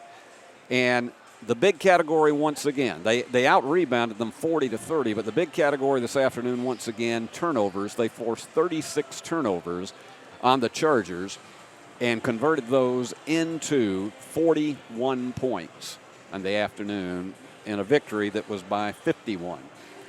So Union will then take a couple of days to get back on the practice court, and then they will be headed to Shorter University over in Rome, Georgia, and you'll be able to see that one right here on Flow Sports on Thursday evening.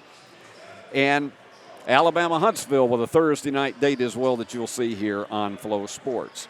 So that wraps it up for this. We will be back with the men's action that will be coming along here in about 25 minutes. So until then, this is Steve Beverly saying so long from the great hub city of West Tennessee, where the final score was Union 97, Alabama Huntsville 46. This has been a presentation of Flow Sports, the Gulf South Conference, and its member institutions. Good afternoon, everybody.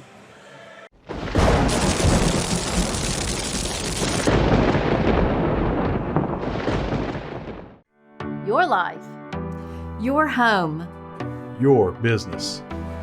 Your future. Focusing on you, West Tennessee Bank strives to serve its clients in every season of life. With vast experience in personal and business banking, we take pride in guiding you through significant events. At West Tennessee Bank, we help you realize your dreams. West Tennessee Bank is a division of Decatur County Bank, equal housing lender, member FDIC. West Tennessee Bank, focused on you.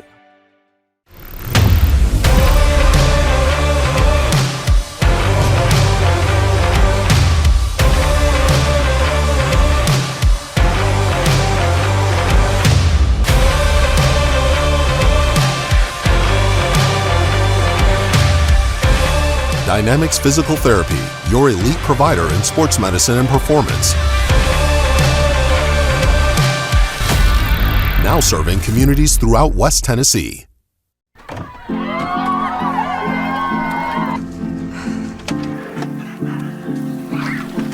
I get some help?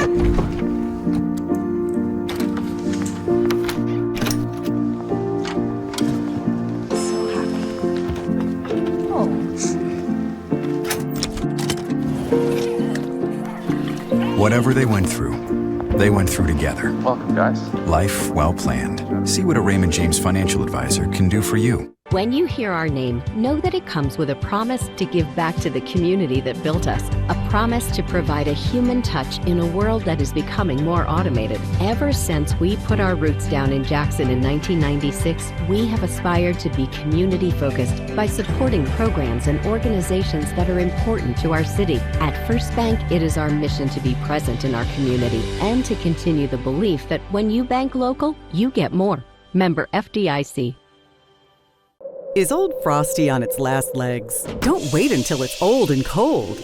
Give your home and family the gift of comfort. A new York HVAC system with a free 10-year parts and labor warranty from McCoy's Heating and Air. Get the security and savings of a 10-year parts and labor warranty free with the purchase of qualifying systems. So you and your whole family can celebrate in comfort with the gift that keeps on giving. A new York HVAC system delivered by Santa and his merry team of technicians at McCoy's Heating and Air.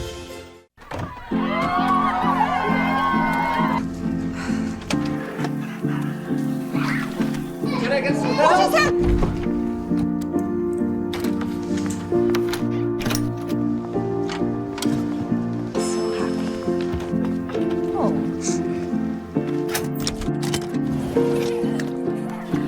Whatever they went through together. Welcome, guys. Life well planned. See what a Raymond James financial advisor can do for you.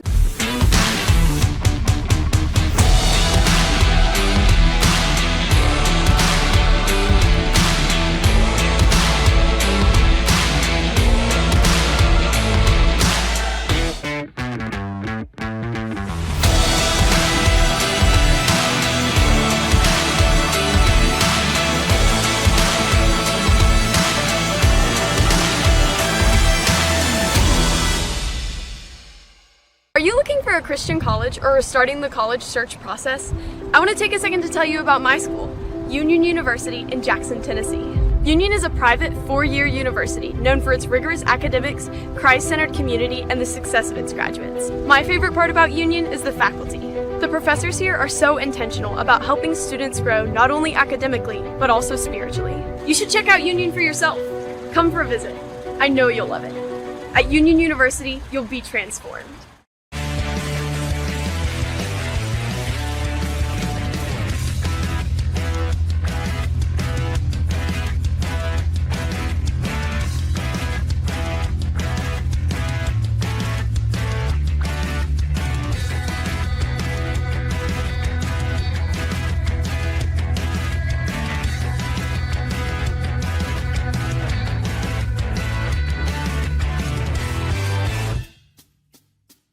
The award-winning BallGame Blitz Sports Network from Worthy Road Studios. Over 750,000 views in 2023. We're where you need to advertise. Subscribe to our YouTube channel and join over 4,500 subscribers watching local sports. The Jackson Rockabillys, Union University, Bethel, USJ, TCA, Jackson Christian, Sacred Heart, and Peabody. Multi-camera broadcasts, slow-motion instant replay, on-screen scoreboard and graphics, and professional announcers. Thanks to our sponsors who make it all possible. The BallGame Blitz Sports Network from Worthy Road Studios. The premier sports broadcast network in West Tennessee.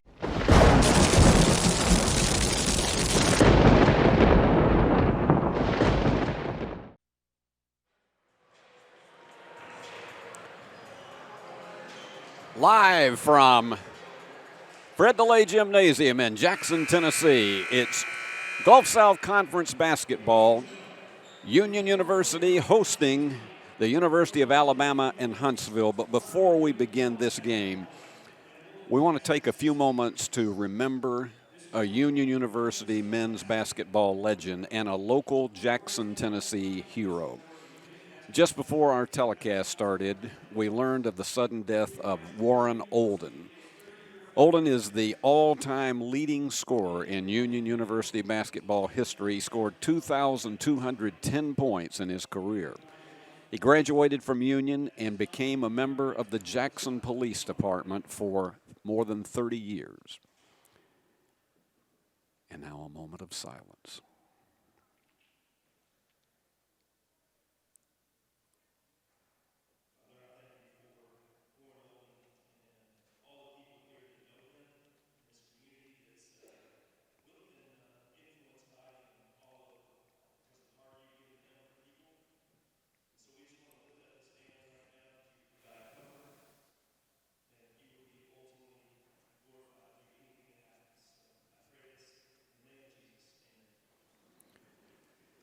To follow up, Warren Olden was known by so many people in the Union family and throughout this community as the Big O.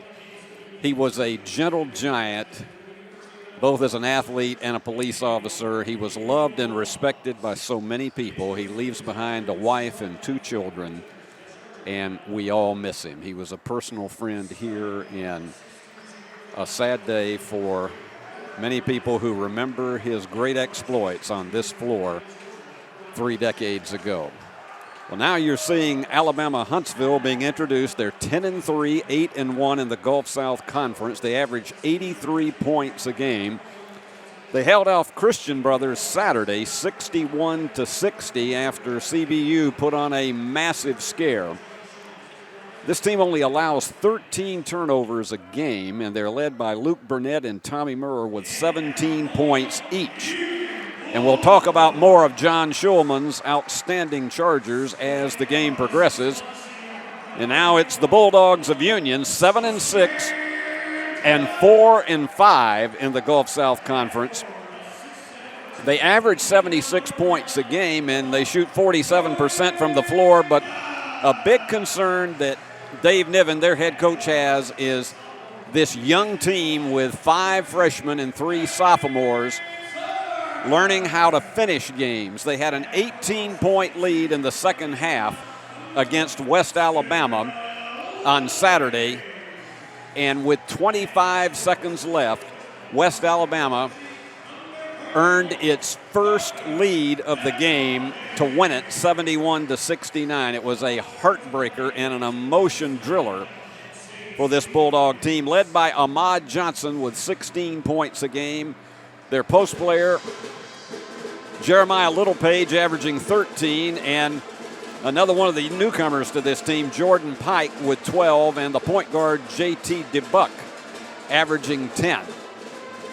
This is one that Union will face an intense challenge on the inside by the big guy Dalton Dodd. He's 6'7", 220, a senior, experienced. He can do anything in the world with a basketball. John Schulman in his 5th year as the head coach of the Chargers, 91-28 overall, one of the elites in the Gulf South Conference. It is Little Page to jump against Dodd, and so live from Fred DeLay Gymnasium, and they back off a moment. Well, let's try it a third time. 4th time. I think the official's just going to have to toss it and say, let's go.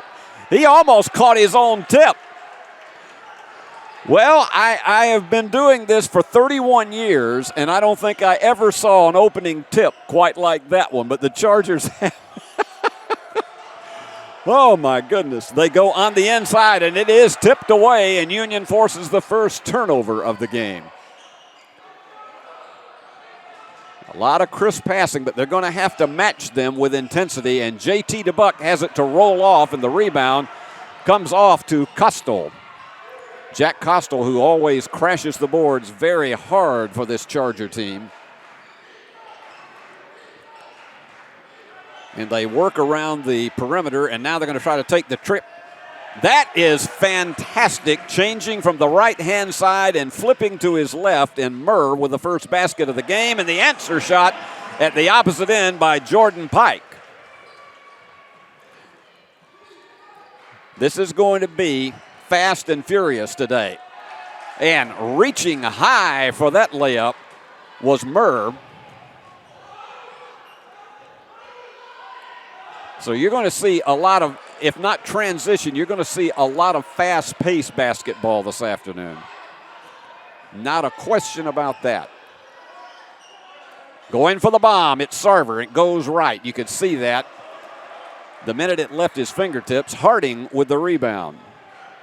Dane Harding, and there's a big bomb that's going to be an air ball. Dane Harding, 6'7" junior from Albertville, Alabama. So DeBuck, who has a low center of gravity, and he's like watching a motorcycle go down the street. And they go inside to Little Page, who's going to try to work it one-on-one. And the big bomb is short. Union matches air balls, as Pike just didn't have enough authority on that push.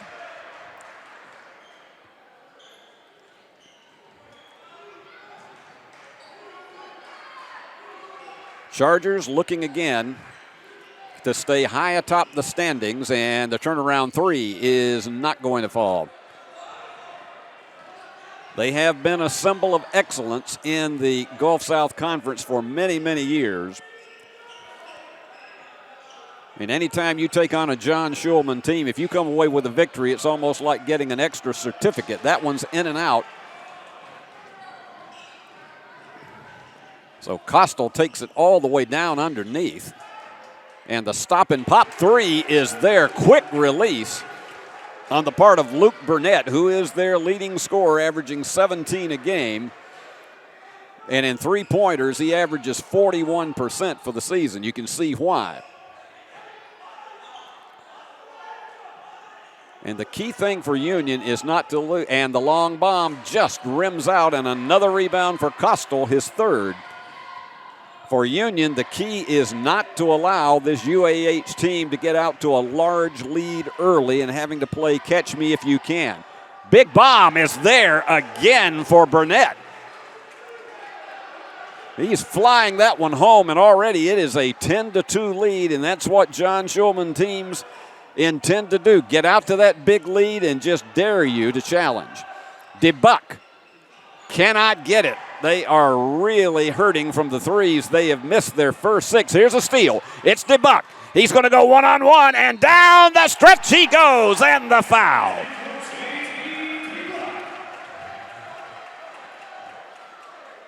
Well, the motorcycle made it all the way through and drew the foul. Getting set to check in for Union is most recent freshman of the week in the Gulf South Conference, Devaki Gar. But he won't come in until after DeBuck attempts to make this three-point play, and Union definitely needed that because it was already, and it's short. And it is hard to get offensive rebounds against this tall and aggressive Charger team. Littlepage tried to reach in for a steal. Fall away jumper, short. Tried about 26 feet on that one for Burnett.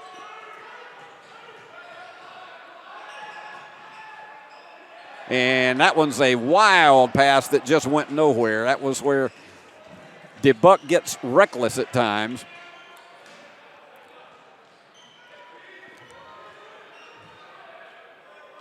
And they work it back into the upper portion of the paint. Tell you, Burnett has been red hot. Instead, they go long on the outside to Harding, and he can't make it fall. This Union team emotionally trying to shake off that heartbreaking loss after they led the game for 39 minutes and 35 seconds on Saturday. Long arm extension for Jordan Pike. That is so difficult to do when you're moving away from the basketball. So Union puts 4 on the board after the 10-2 early lead. And losing it, and here you go. It's JT with it. He's going to slow it down. I think he realizes he can't carry that one all the way. The bomb from the corner is not there, but high for the rebound. And Littlepage on the third opportunity. That's not exactly the way that was drawn up, but they'll take it. We're under 15 minutes here in this first half. They go for the bomb again, Burnett, and it sticks on the iron, and Union with an opportunity to tie it.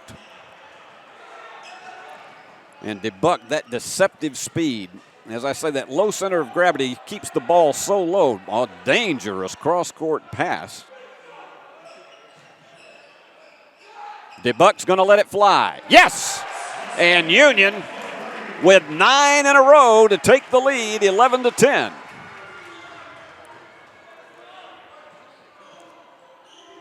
But this is a UAH team that does not panic when they get hit with a run with a team like Union. They just continue to play their offense. And Burnett, a big bomb again, and short once again.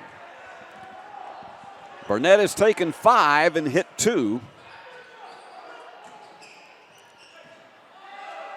DeBuck, no. But high for the rebound is Applegate. And he's going for the bomb. That guy on Saturday hit 3 in the first 5 minutes of the game, and he up to that point was a 17% three-point shooter. He's beginning to feel. There's a block by Applegate, and Union is putting on the defense as well as scoring 12 in a row.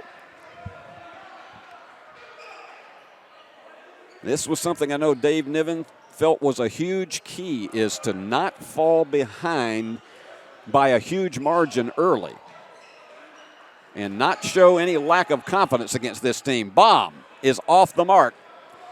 Pike had the range, but it was too far left. And a whistle away from the ball. Turnover and timeout. 12:55 remaining. It is Union on top of Alabama Huntsville, 14-10.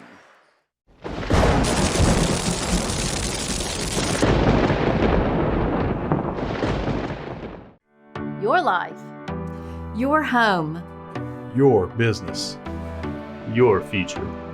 Focusing on you, West Tennessee Bank strives to serve its clients in every season of life.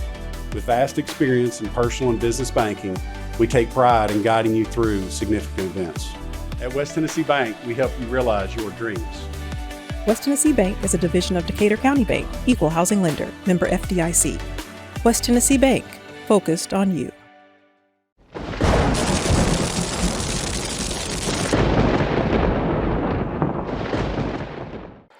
So John Schulman has been in this position many, many times of a team getting out to a lead and then giving up 12 in a row. And so the basic thing he does is Dave Niven is continuing to try to coach situationally with his Bulldogs. is for his team to, hey, you're down 4 after getting up by 8. Go back to playing the kind of game that we know we can play. It's an outstanding recruiter. As you see some of the folks, there's head women's coach and athletic director Mark Campbell and his wife Molly. Mark, in his first year as athletic director of Union, added those stripes this season after the retirement of the veteran and the legend himself, Tommy Sadler.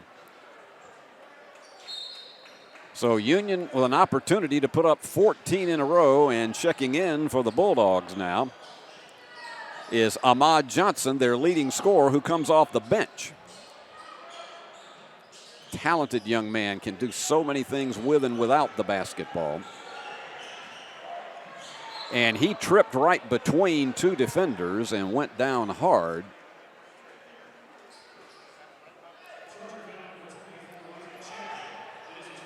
And that will not be a shooting foul. That is the 3rd team foul on, actually on the 2nd team foul on the Chargers.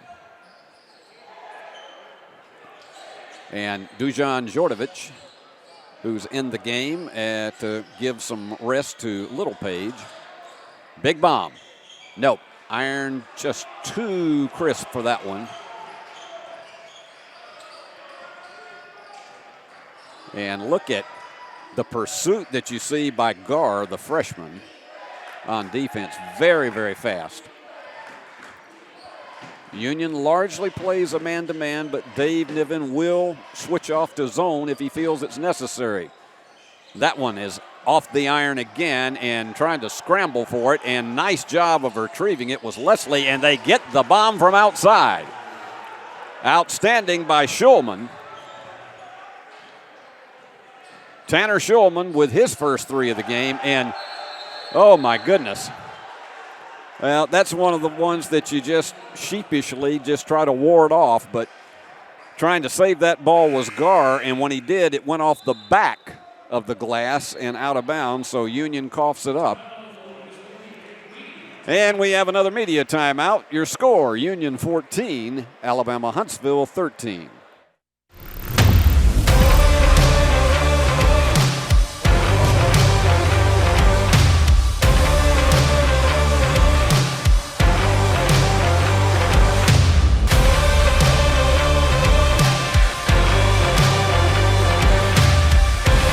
Dynamics Physical Therapy, your elite provider in sports medicine and performance. Now serving communities throughout West Tennessee. When you hear our name, know that it comes with a promise to give back to the community that built us, a promise to provide a human touch in a world that is becoming more automated. Ever since we put our roots down in Jackson in 1996, we have aspired to be community-focused by supporting programs and organizations that are important to our city. At First Bank, it is our mission to be present in our community and to continue the belief that when you bank local, you get more. Member FDIC. Well, they're playing the land of 1,000 dances, and I think we've already had the land of 1,000 exchanges on this floor tonight because it has been a whirlwind up and down. Union with a 14-13 lead after trailing 10-2. Daniel Saylor, Jr., who is in at the post working against Djordjevic of Union. And you just see how much rotation there is. Watch these shirts of black as they just continue to move around and around the paint and down at the baseline very low. And a foul is going to be called on Djordjevic. Apparently he bumped a little bit too hard, and so that is the first team foul on the Bulldogs, and we've gone 8.5 minutes. This team can get screens and get open for threes so quickly. They are lightning fast. And he's working against Djordjevic again. Saylor trying to force his way inside. Got the fake and got the bank. Outstanding job on the part of Saylor. He averages 9 a game, but he's had plenty of double figures opportunities so far in this season. Union trails again, 15-14, giving up the last 5. And the long one for Johnson. Yes! Ahmad with his first basket of the game. Trying to take it down the line. He looked like absolutely a grasshopper making it through there, but it didn't fall for Leslie. And the jumper. No. And that's going to be on Jordovic again. His second, as crashing down was Chapman. Isaac Chapman, the 6'6" graduate student from Jasper, Alabama. And he's a transfer from North Alabama, which is now a Division I school. And Saylor checks out of the game. And so Dodd's back in there. He is so fast for a guy his size. Dodd at 6'7", and he has just got plenty of speed. And the jumper does not get the friendly roll, and the rebound comes off to Johnson. Quick inside. Hook shot is there. Turn and spin for Pike, who has 6 to lead Union. So now the Bulldogs have put on another 5-point run. This has been a game of runs for both teams. The 3 again off the back of the iron for Burnett. He's put up 6 of them so far tonight. And Johnson, that one short. So we're playing a match set of missing threes. And we're already more than halfway through the first 20 minutes. Very quickly played game because there have been so few fouls called. And the ball hasn't really hit out of bounds very often. They still got 12 on the shot clock. And underneath, beautiful play, low bounce pass on the inside to Murr. And he's more than a third of the way to his 17-point average. That one just bounding off the iron for Johnson. And also in for Union now. And that's the same play except with the reverse layup to Murr. They found a weakness in Union's defense, and now they've got 4 in a row.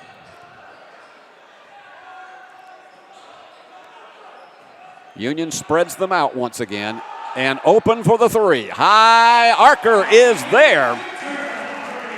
A big one for Isaiah RCA Victor.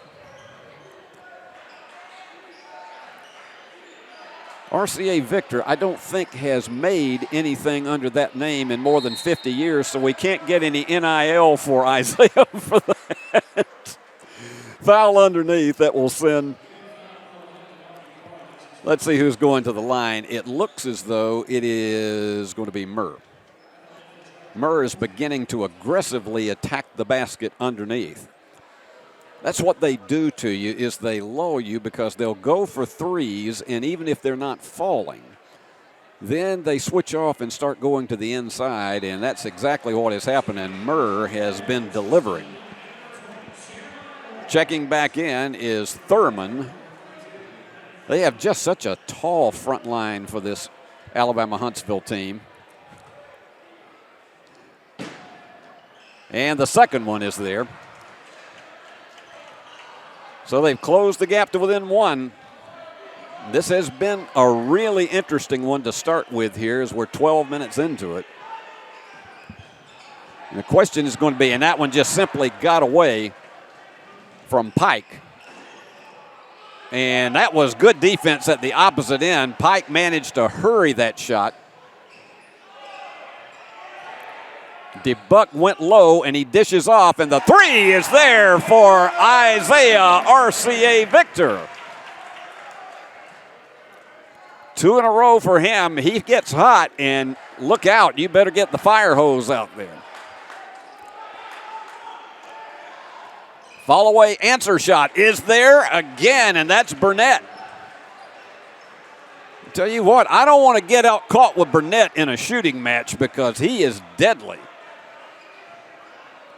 That's 3 of them for him. What amazes me is how well he gets that arc with the fall away. Burnett just tremendous. Tipped around. The volleyball finally goes back to Union, but they only have 9 to go on the shot clock. And on the inside, DeBuck just slides through everybody and gets it off the glass softly. This has been a good one tonight. 27-24 Union.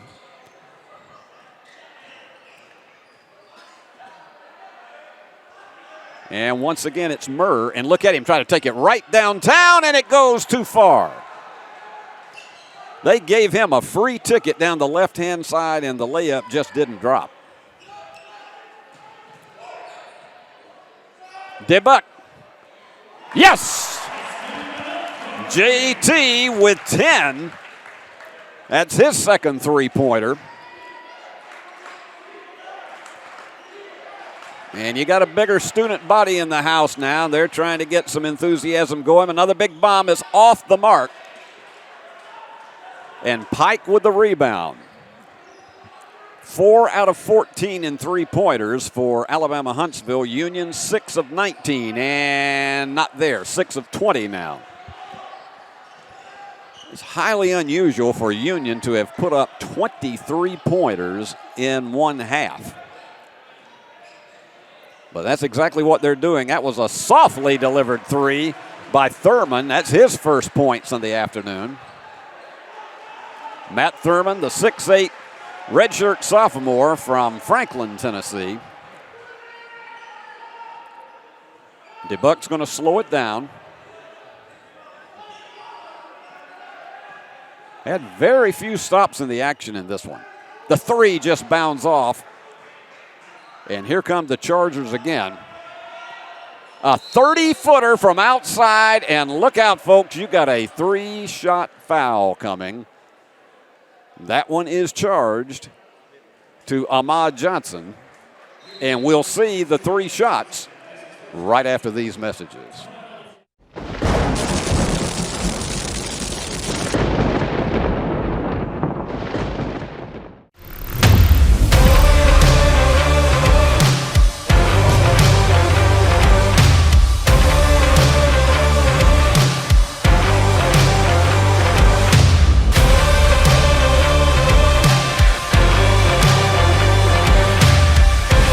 Dynamics Physical Therapy, your elite provider in sports medicine and performance. Now serving communities throughout West Tennessee. Is Old Frosty on its last legs? Don't wait until it's old and cold. Give your home and family the gift of comfort. A new York HVAC system with a free 10-year parts and labor warranty from McCoy's Heating and Air. Get the security and savings of a 10-year parts and labor warranty free with the purchase of qualifying systems. So you and your whole family can celebrate in comfort with the gift that keeps on giving. A new York HVAC system delivered by Santa and his merry team of technicians at McCoy's Heating and Air.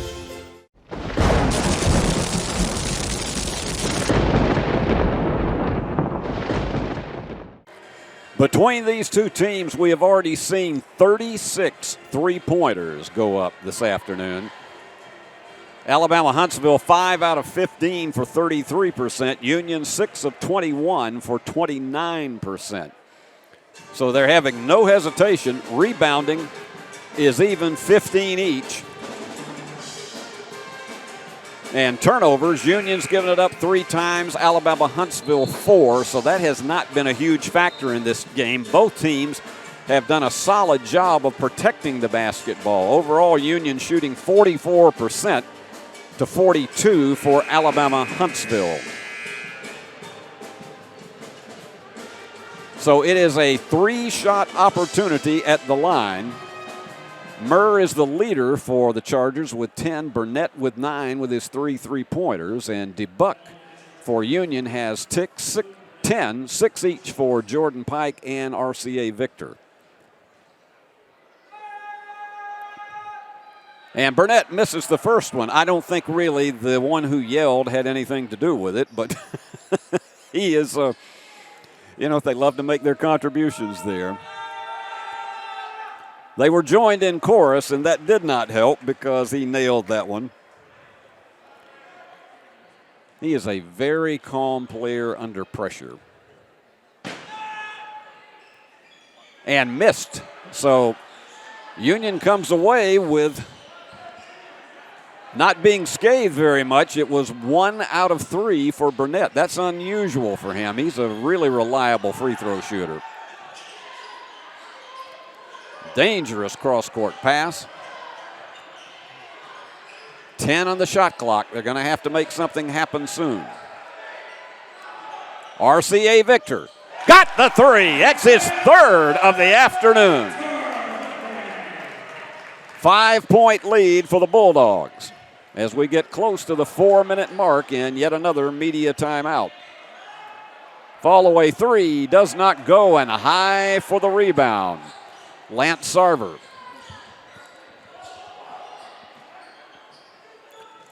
DeBuck is an excellent quarterback of this club on the floor. He's almost like watching a coach on the floor. Victor, they got a screen for that one. Yes, sir. Lance Sarver, 4:02 remaining, timeout. Union on top, 36-28.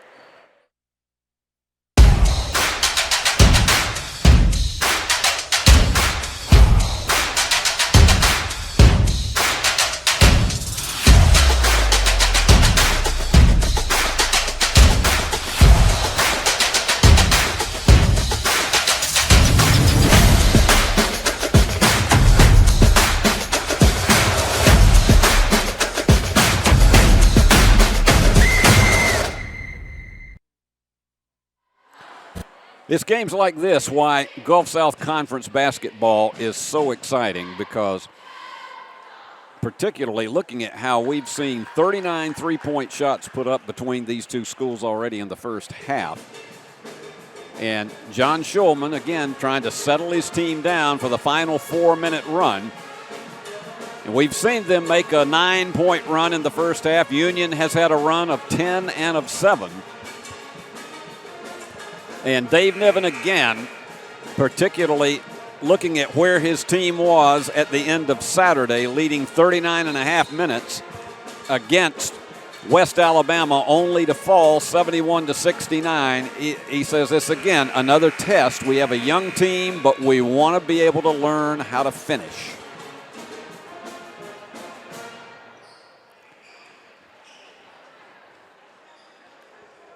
So we get back on the floor. You've seen a little of everything in this game. Lots of strong rebounding, crashing the glass for both teams. As we say, nearly 43-pointers shot in the first half. And tremendous defense underneath. Fall-away jumper, completely off balance. Excellent by Leslie for his first basket. Boy, you love to see a young athlete do that and just continue to maintain control of the basketball. It takes hours upon hours of practice to learn that kind of proficiency. DeBuck thought about going for it. Instead, it goes out in the corner. Yes! Applegate with his second one. Back to a 9-point margin for Union, and that is the largest lead of the game for either team. They go inside. The same play, and it does fall. He got a double drop on that one. It was like Plinko on The Price is Right. And Leslie with 4. Now watch Sarver. He's crisscrossing over there. He's on your right-hand side now. DeBuck thought about pulling up for one. He's going to try to eat a little more time off the clock, but now they're under 10. Almost stolen, and it is. And this is going to be a foot race. And the foul, probably not a bad foul on the part of Applegate, as Saylor was looking like a clean coast-to-coast basket. But he'll have a chance for 2. Saylor's 77% free throw shooter on the season, so you know how dependable he is.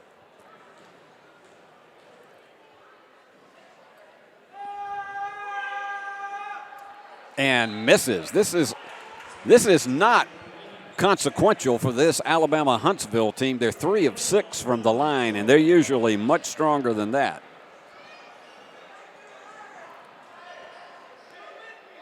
And once again, I don't think the noise that comes from the bleachers really affects them at all. They just learn how to tune that out. Saylor, 6'11". Missed them both, but they get the board back and blocked by Littlepage. But here you go again. Saylor working against Littlepage, gets the hook to fall. He would not be denied. And that's just tremendous concentration on the floor. And we're approaching the 2-minute mark.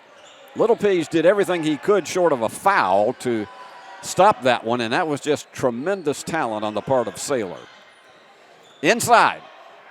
The bank drops for Pike. Well, he cashed that check, but it was right on the edge of being overdrawn. Tell you what, I'm amazed at how well Saylor handles the basketball. The three is off to the right, and here comes DeBuck as we're now under 2. And going for the bomb right then and there. Pike with his first 3 of the game. He has 11 to lead the Bulldogs. And let's see, whistle, and I don't know what is called here. The officials are coming over to talk to Coach Shulman, who I think he's wanting an explanation as to why the game was stopped. Frankly, we don't know either. But regardless, they've got multiple substitutions coming in. And it's Thurman who goes back down at the opposite end to toss it in. So Union's biggest lead at 10, 44-34. Here's a steal. It's going to be a one-on-one race, and he just fended off his defender. And Lance Sarver with 5. That's the 5th turnover for the Chargers. And they have this crowd into it at Fred DeLay Gymnasium as we're close to the final minute. And almost another steal. Can he hold on to it? Yes. Pike turns around, reverse layup will not go. But the foul will send Littlepage to the line on the offensive board. 2 straight turnovers forced here in the final minute and a half by Union. That man right there is one of the fine defensive coaches in the entire Gulf South. Just recently earned his 250th coaching victory. Littlepage, who has only had a single basket in the game, and off the back of the iron.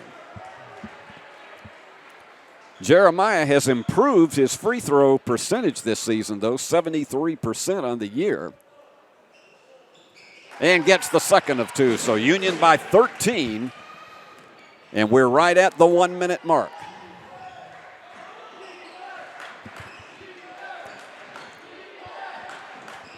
And what this UAH team likes to do is to try to lull you to sleep and see if they can force a couple of turnovers. And that one was forced by Murr.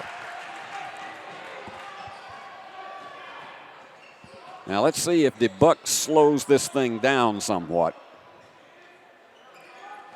Now looking over there in the corner. And open for the 3. Nope, off the mark, but they get the offensive board and trying to get it back up himself. In the corner, going to drive the baseline. He's there with the stuff. It's Pike. 13 points, Union by 15. They have electrified the crowd at Fred DeLay. And to the corner for the 3. It is short. He's going to have to fire one off quickly. He does no. But the foul, he was fouled on the drive in.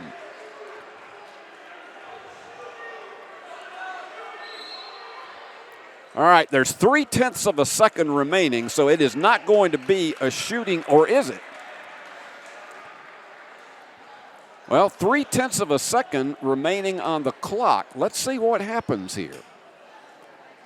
Dave Niven is called. We're going to keep it right here. Dave Niven's called everybody over. And I think what's going to happen, the officials are going to take a look to see. And you hear Jeopardy think music in the background. Look at them. Oh, my, they love seeing themselves on Flow Sports. Tell mom and dad that you were on tonight. They're looking at the replay right now to determine, I think, that would not be a shooting foul. They're trying to determine if he was in the act of shooting and whether that will go to the free throw line. I think Union was trying to argue that he was attempting to shoot, but the officials are going to make that final decision by looking at the replay. Was he in the formation of shooting? If they put him on the line, DeBuck is a 70% free throw shooter.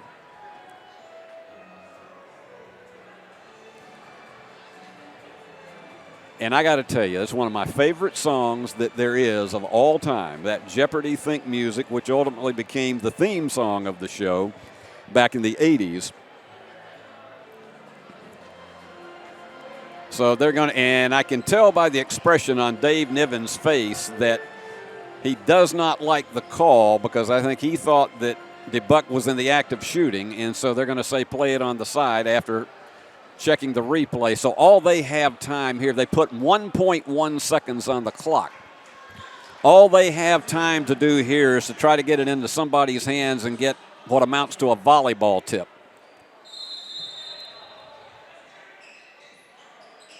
He's got to hurry to get it in, and tipped away. Now 0.6 of a second.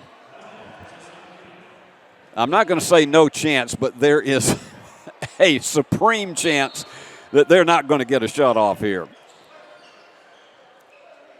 And Littlepage, it didn't get off in time, and he missed it. But it was a tremendous late 4-minute run for Union to take a 49-34 lead into the locker room. And particularly defense was a big key down the stretch, and tremendous rebounding. They have a lead of 22-17 in rebounding. Let's take a look at our scoring on our Flow Sports tally sheet right now. And Tommy Murr, you expect him to be right at the top because of his scoring prowess. He has 10 points to lead, along with Luke Burnett, who has 3 3-pointers. The two of them have 20 of the 34 points for the Chargers. For Union, 13 points for Jordan Pike. That may well be his top first half total this season. He's 6 of 10 from the floor. 10 points for JT DeBuck, and he's had a couple of 3-pointers. Union has 10 3-pointers in the first half. And Isaiah RCA Victor, 3 3-pointers and 9 overall. And so those are your big guns here at Fred DeLay Gymnasium, where Union's Bulldogs have taken it aggressively and lead 49-34. But just remember, on Saturday, it was one of those situations where they had an 18-point lead with 16 minutes remaining and ended up losing it on the last possession that West Alabama had, 71-69. So that's one thing I'm sure is being talked about in the locker room by Dave Niven, and I'm certain that they're going to just say, look, guys, let's keep it as straightforward as we can and not get ourselves to where we beat ourselves. The same thing, I'm sure, is happening with John Shulman, although with a different twist to it. He's saying, guys, we got to get back to playing our game. They're letting us have too many situations where we're forcing shots.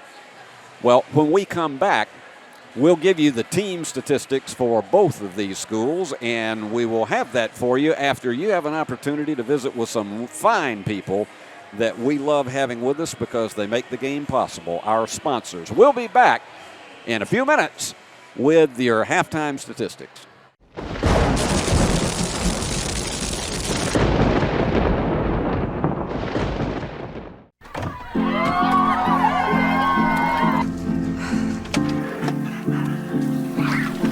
Can I get some help?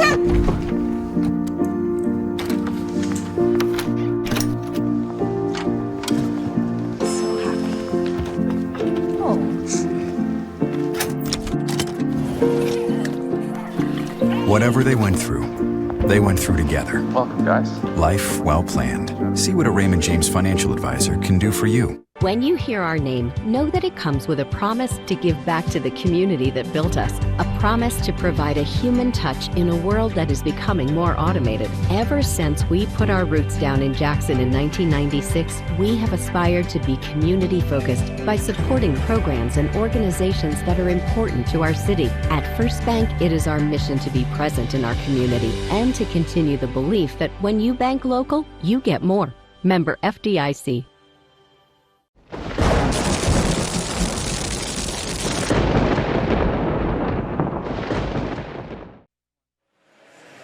Union's Bulldogs back on the floor, up 49-34 at halftime. And let's give you our halftime statistics from Flow Sports.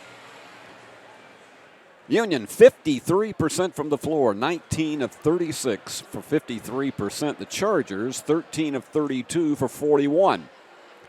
3-point field goals, and as I've mentioned, we've already seen 44 threes go up between these two teams tonight. These things are going like bombs around here. But in the three-pointers, Union is 10 of 26 for 39%. It's been a tough afternoon for Alabama Huntsville. It's below their season average. They hit 38% in three-pointers, and it's only 28% this afternoon, 5 out of 18. Free throws, neither team has shot many, so that's not a huge factor. Union 1 out of 3 for 33%, and the Chargers 3 of 7 for 43. But in the rebounding department, this is an area where with that tall front line, you figured that the Chargers would have the edge, but in the first half, 22-17, Union on top. Turnovers, both teams have done a good job of protecting the basketball. 4 turnovers for the Bulldogs, 6 for the Chargers. And Union has picked up 7 points off of the mistakes from UAH.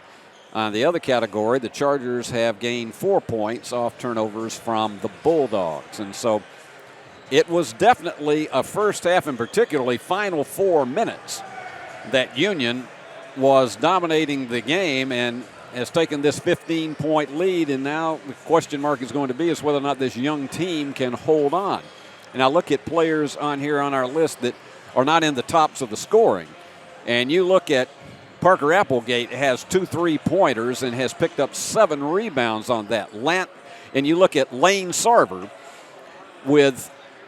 he's 2 of 4 from the floor, but he's done a number of other things. 2 rebounds, 1 assist, and 2 steals. And so he's another one in the supporting cast for Union, Lane Sarver, in making this one a solid first half lead for the Bulldogs. For Huntsville, you got the 2 guys on top that you would expect in Murr and Burnett, 20 points between the 2 of them. But you look down the category, Harding has missed all 4 of his 3-pointers. Murr has missed all 3 of his. 5 of 18 is just uncharacteristic for them. It's going to be interesting to see if in the second half that category can turn around for the Chargers. But remind all of you that we will be back here in about a week and a half with the next game that'll be at Fred DeLay Gymnasium this weekend. Starting on Thursday night, Union will be headed down to Rome, Georgia, one of the prettiest places in North Georgia, to take on Shorter University, and they will be there for a Thursday night doubleheader that you will see Eastern time at 6:30, 5:30 Central, right here on Flow Sports. And then, there you see him, Dub Oliver, president of Union University. He, the trademark bow tie. On the left, the guy with the mullet sitting down is Alexander Bitterling, who is a guy that if I can't be here for these games, he's sitting in this slot. And in the middle is the director of admissions for Union University, the one and only Dan Griffin. So they're having a big confab probably on something that has nothing to do with the ball game tonight. But Dub Oliver, one of my favorite people in the entire world, been an outstanding president at this university, now in his 10th year at the helm of this school in Jackson, Tennessee. So we'll see what kind of adjustments are going to be made by John Schulman in the second half. And you got the regular 5 out there for Union: J.T. DeBuck, Lane Sarver, Justin Littlepage, Parker Applegate and Jordan Pike. And yes, Lane Sarver's name is not Lance Carver. Thank you very much. So the Bulldogs get the first opportunity, and this is a key, frankly, more than you think of, because you get a basket and you go up at that point 17 or 18.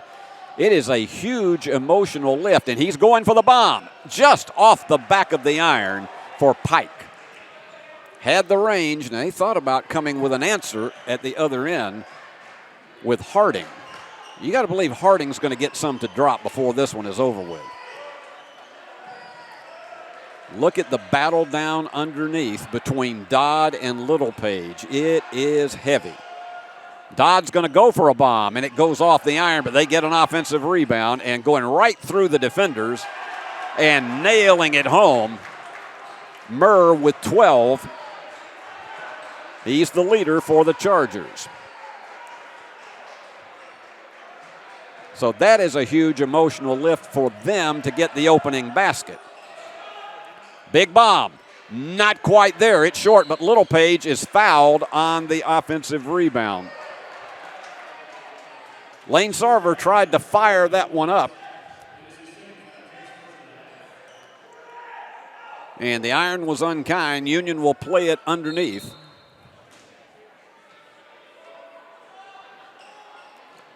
Had to go high for it, did Applegate.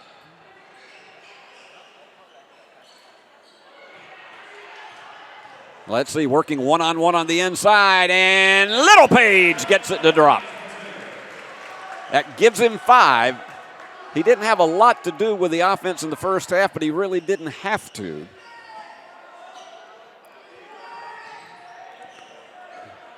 And they're going to work over here against Applegate one-on-one and try for that fall away, and he can't go anywhere with it. Under 10 seconds on the shot clock now.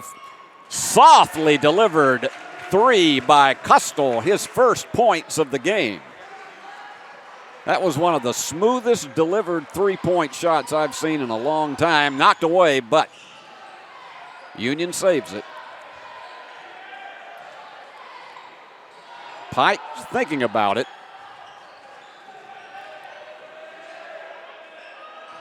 Quick passing around the perimeter, and the long bomb. 3 is there for Lane Sarver.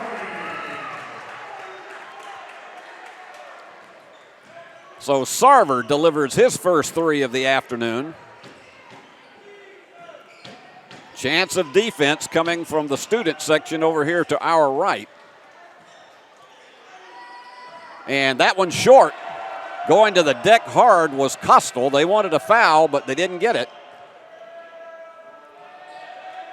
Sarver hangs on to it. Quick release on the 3, no.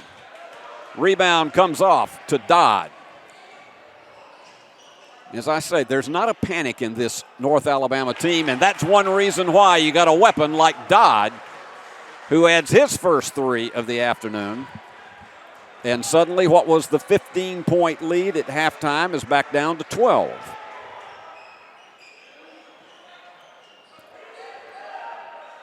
This game being played a little bit earlier than originally scheduled because they wanted to get folks home so they could see some football game that has some bearing on the end of the college season. Look at Littlepage through 3 defenders. He stayed under control even though that he almost lost control of the ball, and Jeremiah with 7. They go to the corner for the 3, and that one, a line drive right through the heart by Dodd, and timeout is called with 16:18 remaining. That lead has shuttled down to 11. Union still on top.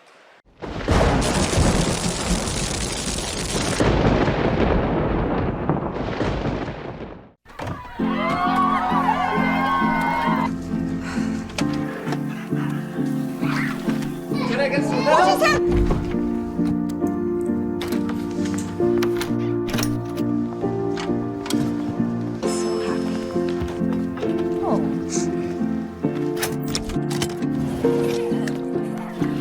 Whatever they went through, They went through together. Welcome, guys. Life well planned. See what a Raymond James financial advisor can do for you.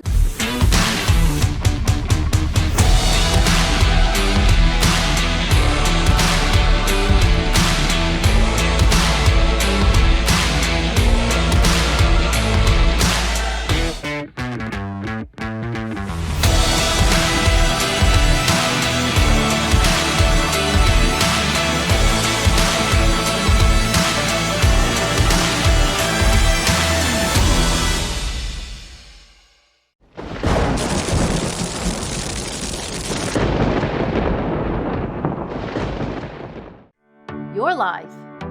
Your home. Your business. Your future. Focusing on you, West Tennessee Bank strives to serve its clients in every season of life.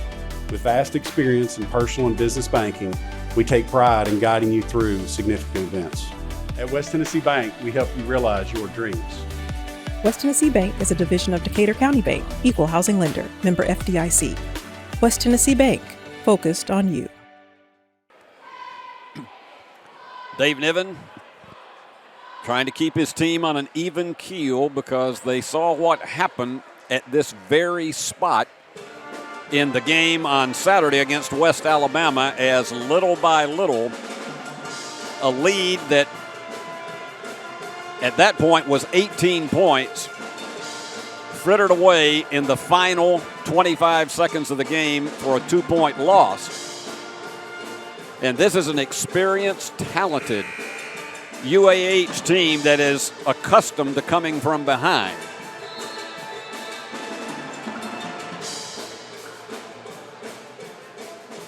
Thought we'd let you hear a little bit of the pep band as they try to keep this place enthusiastic. And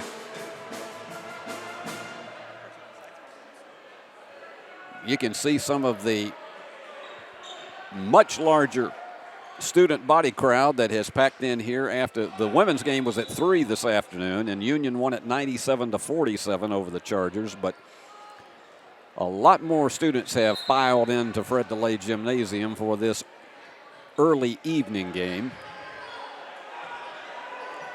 And they're going to a bit of a half-court trap on defense, so that's one change-up we're seeing. Union manages to get it across, but dealing with only about 18 seconds to get the offense set.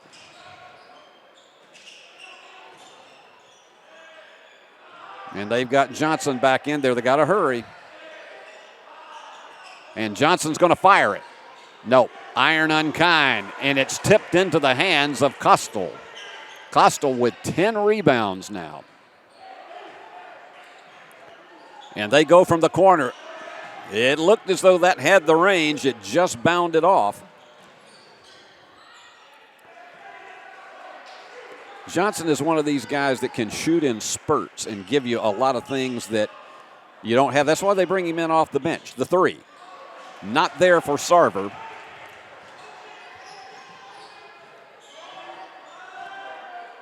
Taking their time, trying to get it into the paint. There's a collision. And that may be on JT DeBuck. So 15-14 remaining. We have our first media timeout of the second half, and Union still on top by 11.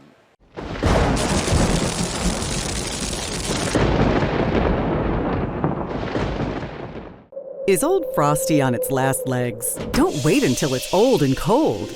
Give your home and family the gift of comfort. A new York HVAC system with a free 10-year parts and labor warranty from McCoy's Heating and Air. Get the security and savings of a 10-year parts and labor warranty free with the purchase of qualifying systems. So you and your whole family can celebrate in comfort with the gift that keeps on giving. A new York HVAC system delivered by Santa and his merry team of technicians at McCoy's Heating and Air. Your life. Your home. Your business. Your future.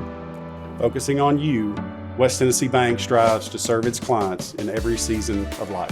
With vast experience in personal and business banking, we take pride in guiding you through significant events. At West Tennessee Bank, we help you realize your dreams.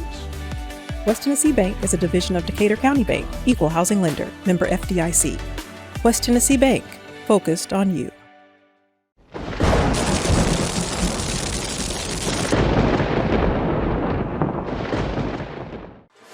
UAH has the edge so far in the second half, 11-7, and as so many coaches will tell you, you don't have to climb the ladder all at once. Just take a few rungs at a time. They have an opportunity on this possession to slice it down to single-digit deficit. So Schulman will toss it in. I think there's a connection between him and Coach John Schulman.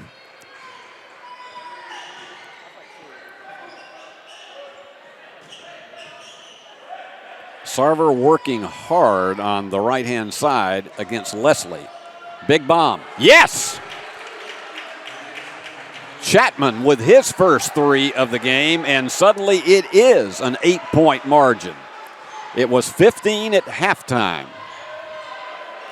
Very calmly and deliberately, they have chipped away into, and there goes Little Page, gets the bank, going to his right and putting it up with the left hand.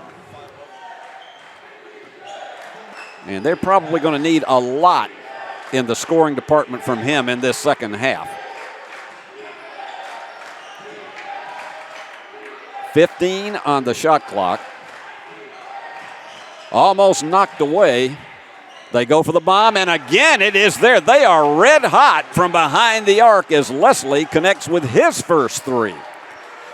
They're now 10 of 25 for 40%. But just lightning here in the second half. Going for the bomb. The answer is not there, but Little Page back up with the hook and draws the foul.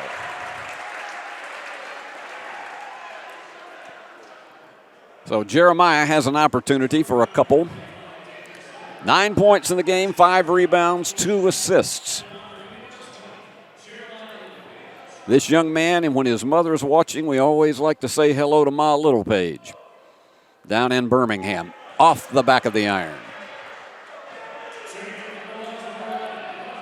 And you got 3 subs coming in. RCA Victor is in, as well as Devaki Gar.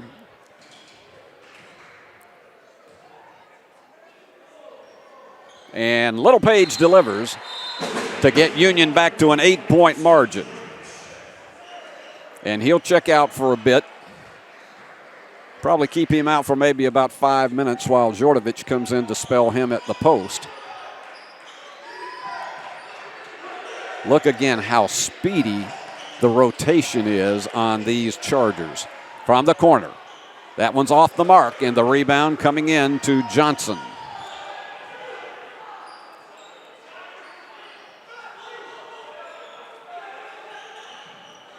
They again stay outside the arc.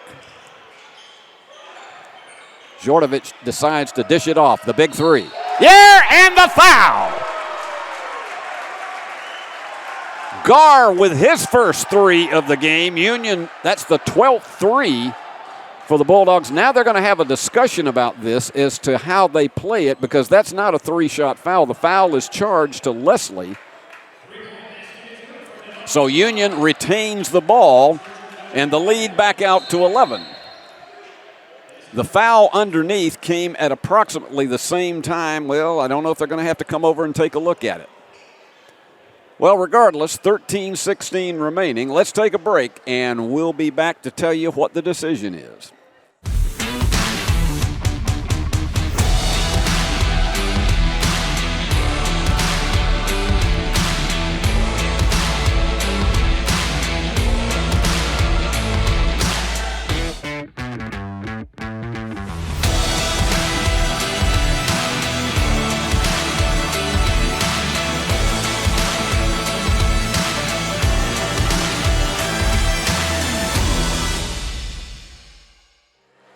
Well, we anticipate what the officials are looking at is whether the 3-point shot was fired before the foul was called. The 3 was good. And if they uphold the original call, Union will retain possession because the ball was there. Now let's see what they are going to tell. They're going over to talk to both coaches.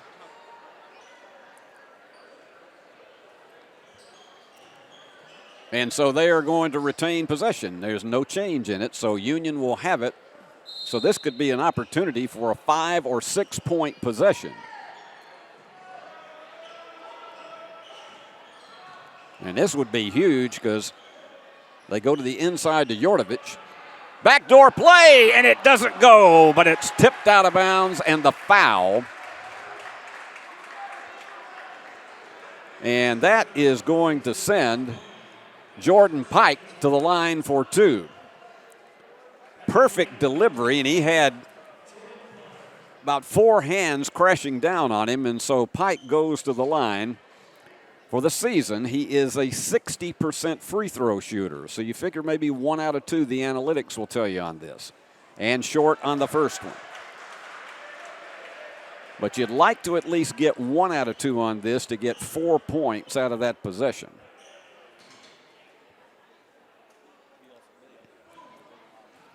This guy's just a freshman. And leads Union with 13. Missed them both. That has to be a frustration because turns out that was not a bad foul on the part of the Chargers. Look at this backdoor. There's no way they're going to stop that one. You saw him curl on the inside, and Leslie drops it in for his 9th point.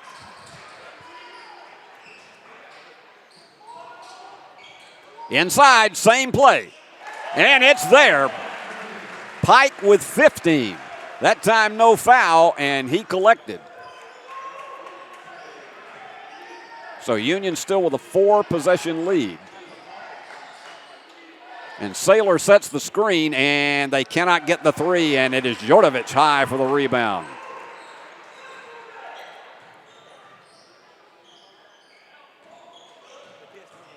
Union looking for the opening that goes off of the foot of Thurman. So this will probably be another 20 seconds on the clock. It's 19. It's not going to matter that much. They're going to keep it at 19. He's got to hurry. Finally finds Johnson about 30 feet out.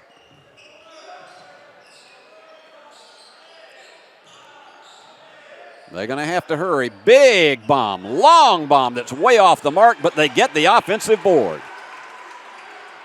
And a lot of big noise comes after that.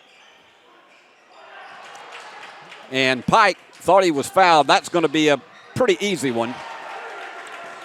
Flips to Schulman. He's got 5, and that's potentially a 4-point turnaround in this game, 64-55. And trying to go right down the lane, and the baseline shot doesn't work. Beautiful block by Saylor. He just completely rejected that one. And let's see, we got a foul called, and that one appears to be. We're going to have a timeout. We'll tell you who the foul's on right after this.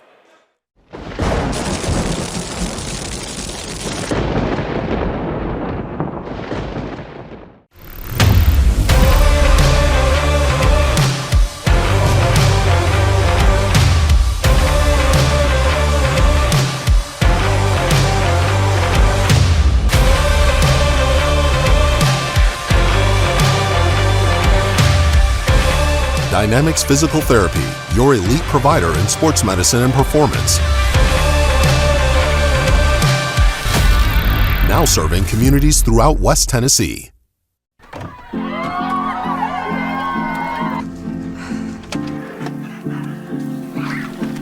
I get some help?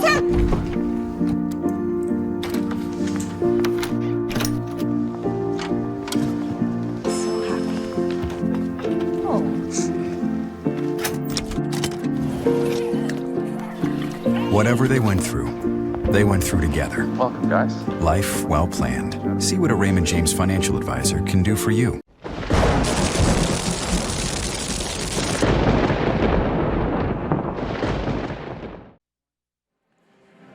Union fell behind 10-2 to start this game and then put up the next 12 points. From that time on, the Bulldogs have pretty well controlled this game. Largest lead at 15 at 54-39. Up by 9 right now. At halftime, it was 56-45. Pardon me, 49-34, and then at the first media timeout, it was 56-45. So again, it has stayed on a relatively even level of play, but there's been just enough chipping away at it that 15-point lead down to 9, and Union does definitely not want to see a repeat of what happened Saturday afternoon. So they're aggressively going after the basket, particularly on the inside, and Jordan Pike is being battle tested this afternoon. The foul category, Chargers have committed 4 team fouls, Union only 1 in this half. Dangerous pass. Jumper. 3 is there. RCA Victor with 12. All of them have been three-pointers. So it's back to the double-digit lead for Union. Going for that reverse layup and nicely navigating it inside was Murr with 14. That guy is dangerous anywhere on the floor. The foul is called on Devaki Gar. It was somewhat of a mismatch. This is why this guy averages 17 points a game, and he's likely to top that total well before this one is over. And nailed it. So, just like that, the 12 is down to 9. Little Page coming back in, as well as Parker Applegate. And checking out Devaki Gar and Dujan Djordjevic.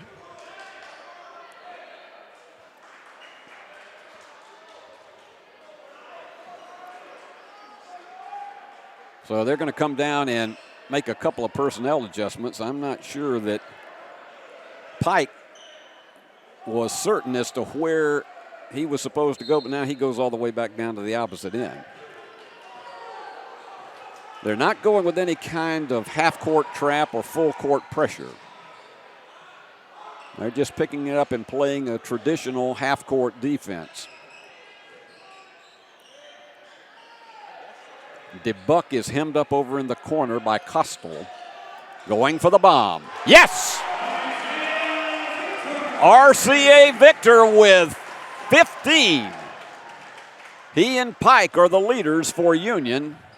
So it goes from 9 to 12, back to 9, and back to 12 again. And they go to cut it to 9, and that one's short. Turning on the speed is DeBuck. And look at Applegate lurking over there on the left-hand wing. Big bomb. Nope.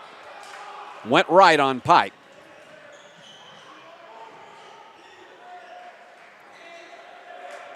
They swing it back in about 30 feet out once again. And again, look for a drive or either more rotation. Look at 14 over there on the side, Murr. And that's going to be a 3-shot foul. That's why you see all the applause coming from the Charger bench.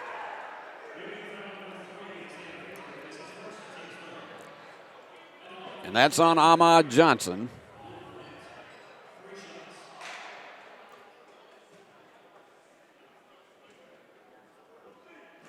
Instead, it's called on Victor instead of Johnson. So Victor with his first foul, but it gives him a 3-shot opportunity, and you do that with the clock stopped. And Burnett, 2 out of 4 this afternoon, but he's a 78% free throw shooter, and you just got to believe he's going to nail these.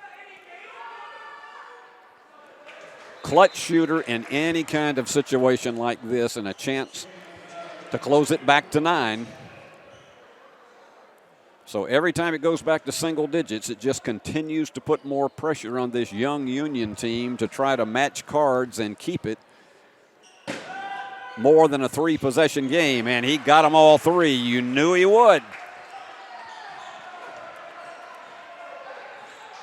Murr now with 16.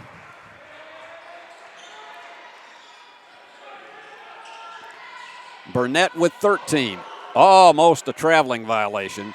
Now going for the way right. You could see that immediately. Victor was just not in a good position for a good look at the basket. And they go for the bomb, and it does not take the Plinko drop, and the foul is going to be charged to Applegate.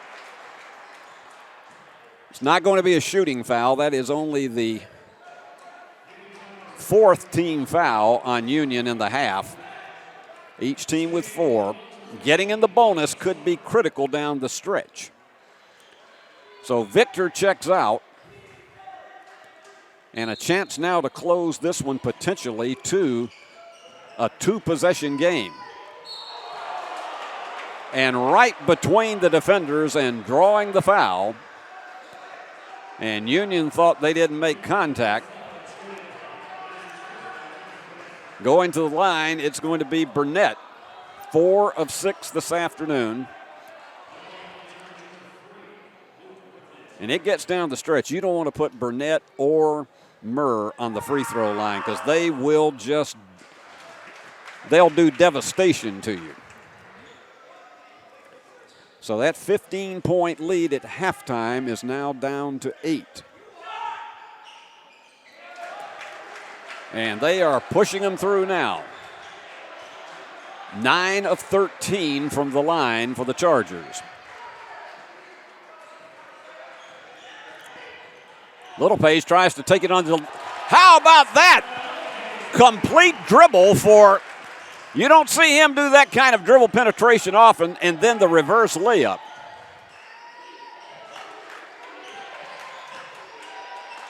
They're trying to double team outside on Harding. Boy, I'm telling you, Costa wanted to pull up for a 3. Under 10 seconds on the shot clock. Back behind the arc, and it doesn't go. Pike the rebound, and here comes DeBuck once again. They're playing what looks like a 2-1-2 or a 2-3 zone, trying to keep Union from getting on the inside very well. That low center of gravity almost hurt him, and the foul is charged, and I can tell you that is not popular with Harding, but they didn't charge it to him. He thought they were charging it to him, but they charged it to Murr. That's only his first foul. Nobody in the game is in foul trouble at all. As we are right on the cusp of the 8-minute mark. High drop, it was too high, trying to get it up top in the hands of Pike. That's a play they run over in practice, and they tried for that one, and it just wouldn't go. The 3, that's an air ball. He just pushed that one.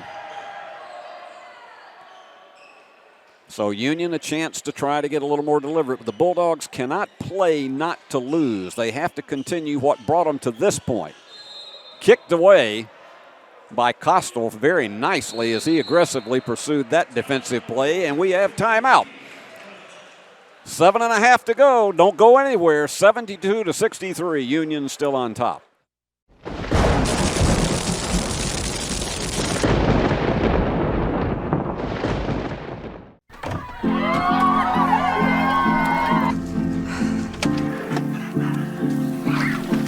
I get some help?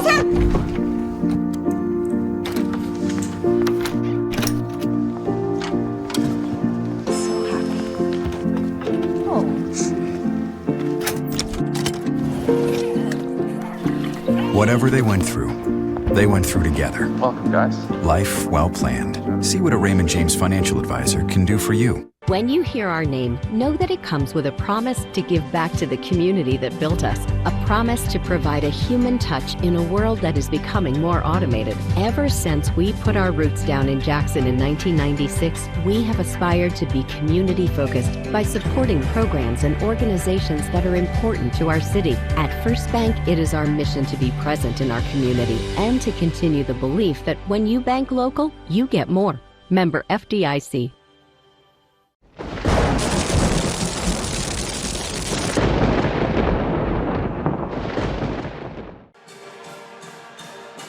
This has been one that has been full of action. If you enjoy it, you've had plenty of it. If you like to see three-pointers, 70 of them have been put up between the two teams. Union 14 of 39 for 36%. John Schulman's Chargers 10 of 31 for 32%.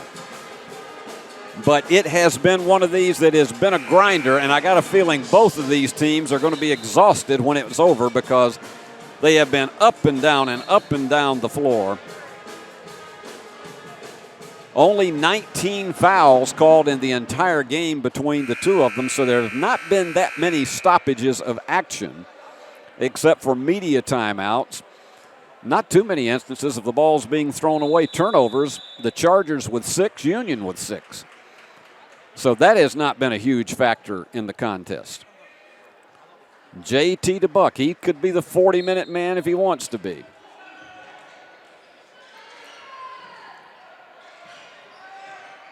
Lane Sarver goes to Littlepage and falls away and doesn't connect. And they're going to call over the back on Applegate trying to get that offensive rebound. Not a shooting foul yet, but Union with its 6th team foul, so the next one is going to put the Chargers in the bonus. That can be a huge factor. The Chargers have only committed 5 team fouls. This could all come down to defense at the end. And we're close to 7 minutes.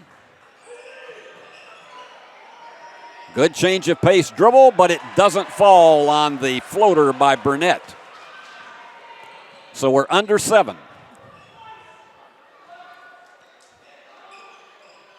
If you're a Union fan, this is where you want to see one aggressively dropped in right here. Perhaps Littlepage again.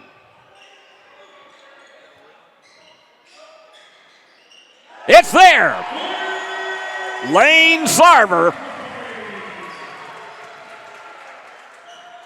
Sarver just had a perfect delivery on that three, had the right angle on it, and it's back to a 12-point game. DeBuck, and he forced that one. Nice job by the Chargers of saving that offensive rebound, and they left wide open for a three.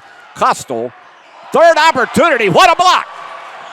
And they're going to lose it again, and it's going to be a goodbye. The stuff is there for Leslie. 10-point lead with 6 minutes to go for Union. And they're getting set to send Thurman back in. They want to get a little bit more size as we go down the stretch. Littlepage being double-teamed. He's in all kinds of trouble. Yep. Nobody came to help out, and that double-team defense just killed it. They feed it underneath. And the foul. That is a big one for UAH. Thurman checks in. 5.5 minutes to go. This could knock it down to a 7-point margin.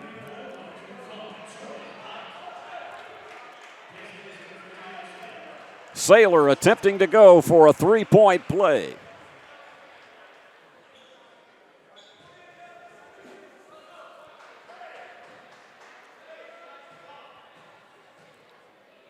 The big 6'11", 240-pounder from Pleasant View, Tennessee, nails it. This has to be considered a critical possession for Union because of the fact you have 2 possessions in a row that you aren't able to deliver at this point. And it's a 3-possession game. You're playing right into the hands of the Chargers. In the corner, the 3. No. But the tip doesn't go. Pike was right there, and it fell out of the cylinder. We could be looking at a 4-point game momentarily. This time, the turnaround is too hard. Saylor just put it up too high off the glass. Tell you what, this freshman is so amazing as to how cool he is under pressure. The jumper. The three is there for J.T. DeBuck, 13 points. That was huge for the Bulldogs, but lots of time remained.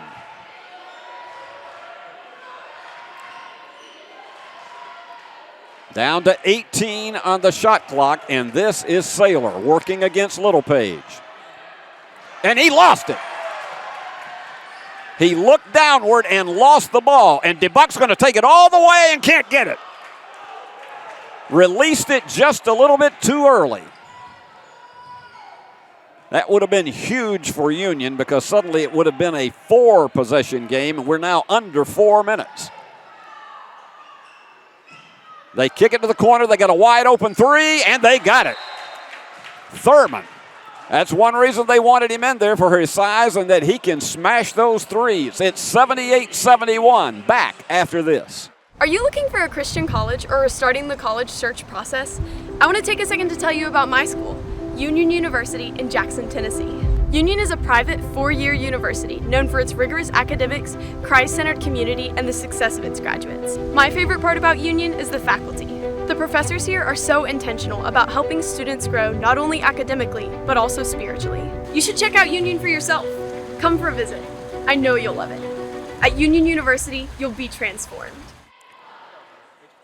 Well, this is the final media timeout as far as overall timeouts remaining in the game. Dave Niven still has 3, only 1 left for Alabama Huntsville. So that's one you got to believe if they can tighten this thing back up even more than where we are right now, they're going to do everything they can to hold that one until the very end. At halftime, it was 49-34. That 15-point lead has been slashed more than half down to 7. This game has so many reflections of what happened on this court Saturday, and I know these Bulldogs, certainly it has been embedded in their memory, and they don't want to see any more nightmares, but this UAH team is so talented. Coming into this afternoon at 10-3 and 8-1 in the Gulf South Conference. They do not panic, and they stay cool in situations like this, where they have trailed mostly since the first 4 minutes of this game elapsed. They did have a lead of 10-2 early on. Union again, they need a basket and a foul away from the basketball. That'll be the 16th foul, so there's not a shot. That one's going to be charged to Costal, just his second. Again, Applegate has 4 fouls for Union, but nobody else is in foul trouble. And that one's stolen. And again, that right-hand corner has bothered Union tremendously, the way the defense has flowed for the Chargers. They work one-on-one against Littlepage, and he just turned and fired from the left. Outstanding by Saylor. 9 points. We have a 5-point game. And remember what Dave Niven has said so many times about his teams needing to learn how to finish. Well, this is another chapter in that book right now. And the big three. No. Once again, another one-shot possession as Johnson's shot went right. We could be at a 2-point game after this possession. We're under 3 minutes. Littlepage again, and he turns and fires, and it hung up on the lip. Just not high enough for Saylor. And Dave Niven's going to take a timeout. We will as well. 2.5 remaining. Don't go to the refrigerator or anywhere else, and get your blood pressure machine ready because it's going down to the wire. Stay with us.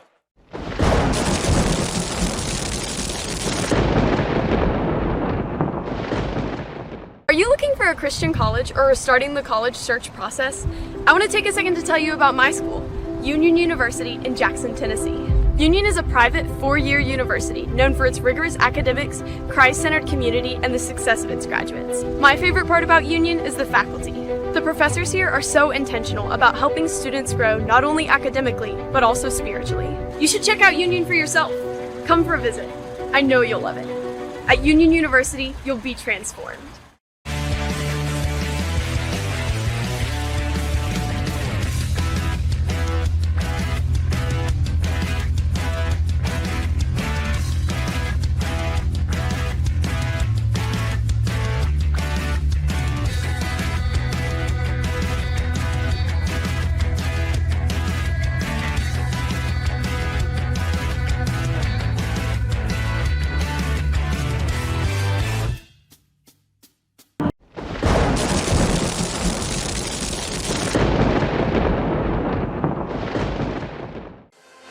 Well, the band's giving us one of our favorites. Sweet Caroline, bop, bop, bomb. Good times never seem so good, so good, so good, so good.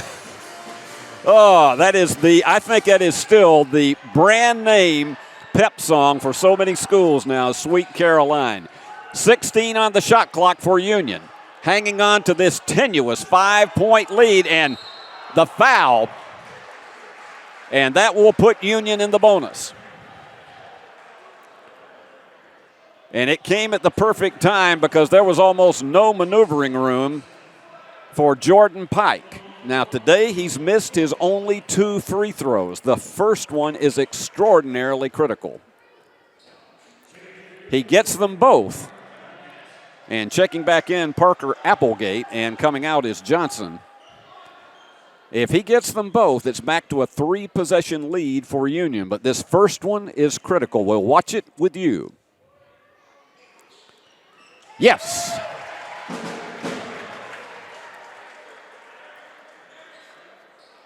This one to force the Chargers into a 3-possession game.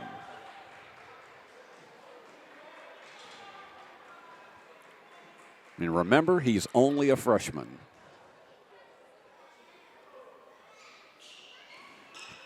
Hung up on the lip. So it's a 2-possession lead as Murr comes down with a rebound. They're going to run their offense confidently, but they're not going to rush the shot. You're not going to see that kind of thing happen probably until the final 45 seconds. Down to 12 on this shot clock. And stolen. No, it was knocked away and picked right back up, but they're down to 5 on the shot clock. They have to hurry. They put a bomb up, and it's not there. Saylor comes down, and it's the offensive foul. Perfect position for Jordan Pike, and the offensive foul is charged to Saylor. What a big-time turnover. Now remember, John Shulman still has 1 timeout remaining, 2 timeouts left for Dave Niven. Excellent defensive position. So now we're going to see them go to the all-court press to see if they can rattle Union. And they're double-teaming in the corner. He has got to get away with it. It goes back to Union despite the negotiations that were going on with the men in blue. They're going to go over and I think they're going to look at it. Or are they?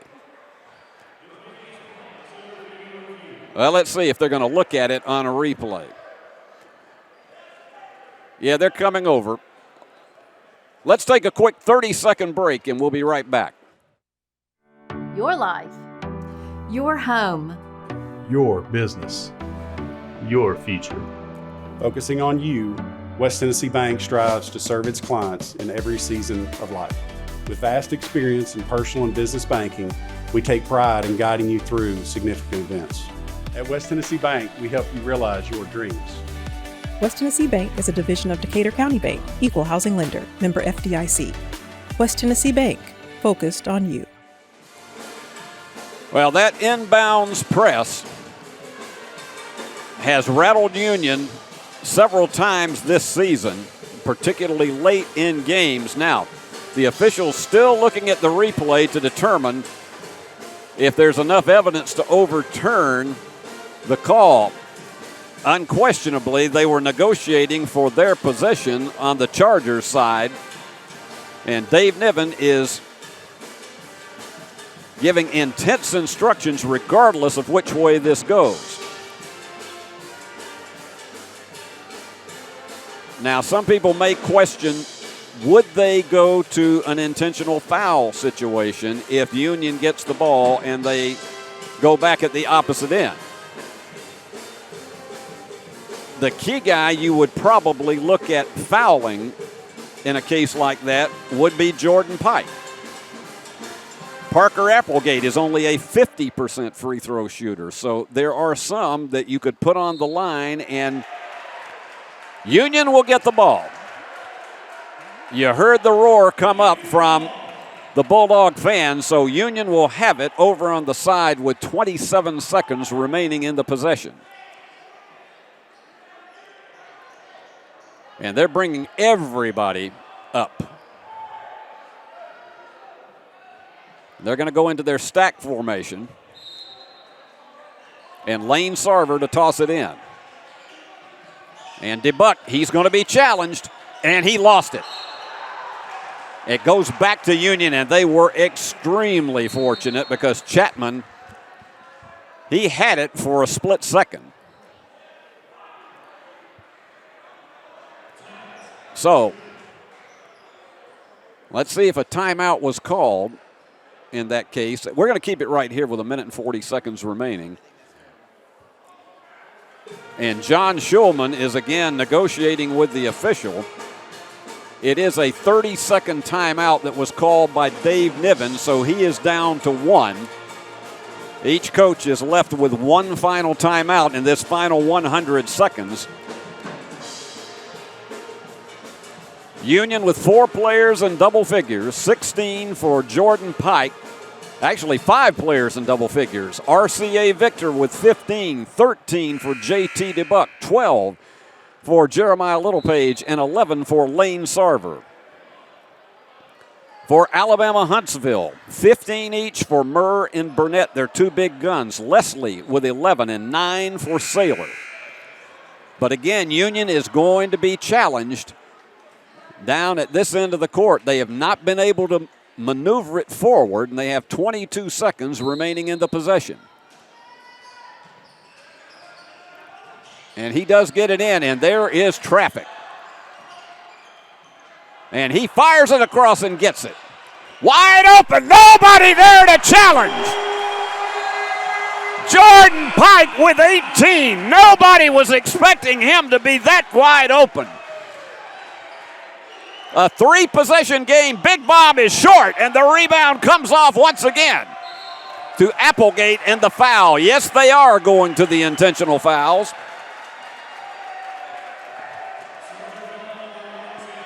A big roar coming from the student body, but just remember, it is an 81-73 game, and there are still 74 seconds remaining. Devaki Gar on the line. That's the 9th team foul, so this is still a 1-and-1 situation. And Gar is a 92% free throw shooter. We'll watch it with you. The credit card was good.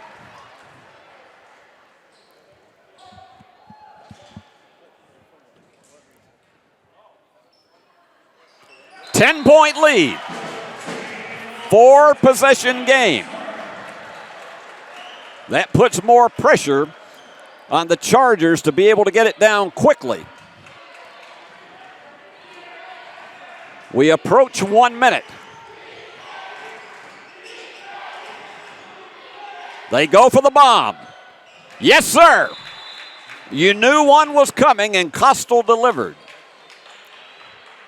And with 62 seconds remaining, 83-76, and you know a full court press is coming. Union in the game, 50% from the floor. Alabama Huntsville, 44%. The Bulldogs have been 37% from three-pointers, and Alabama Huntsville 33. But, guys, I want you to look at this. We've had 79 three-pointers shot in this game. It has been ages since I've seen that many put up in a men's game. 79 of them in this game. 43 by Union, 36 by Alabama Huntsville. It is still a 3-possession game. Union led it at halftime, 49-34. The one player in foul trouble for both teams is Parker Applegate with 4 for Union. He's got 6 points and 9 rebounds. On the other side of the ledger, 3 fouls on Costel. And he's pretty safe right now. 13 rebounds he has in this game to lead everybody and 5 assists. What a player he is.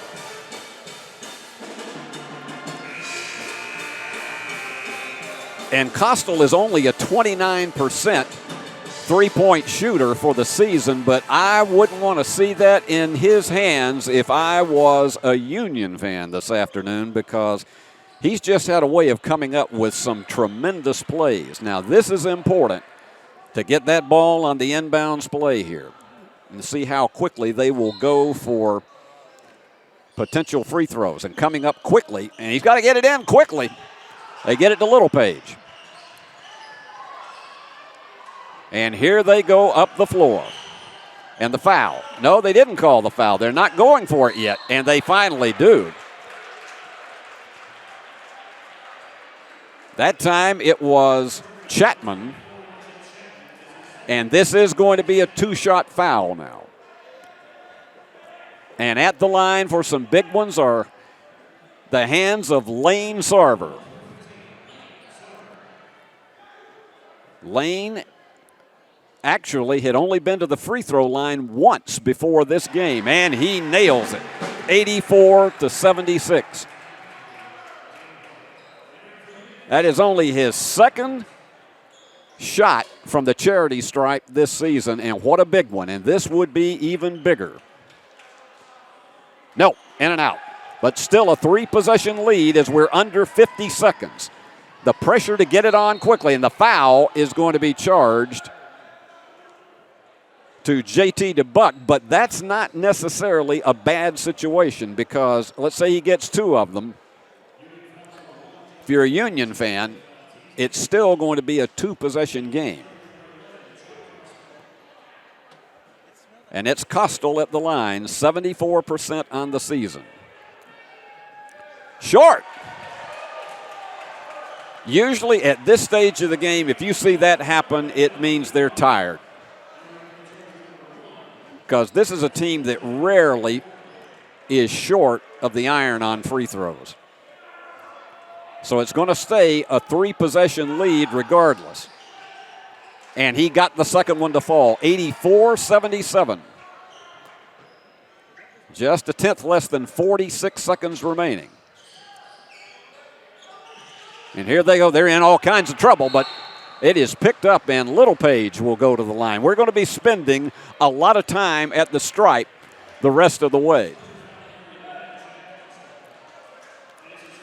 Now, Jeremiah, as we say, he has improved his shooting from the line, 73% on the season. Today, 2 out of 4.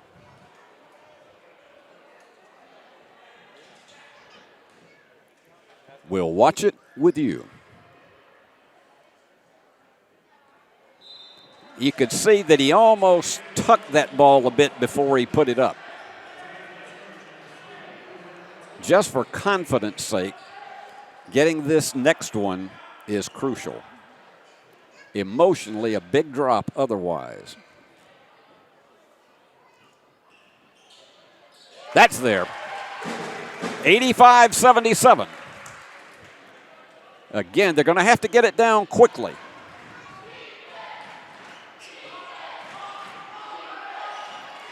And almost nowhere to go.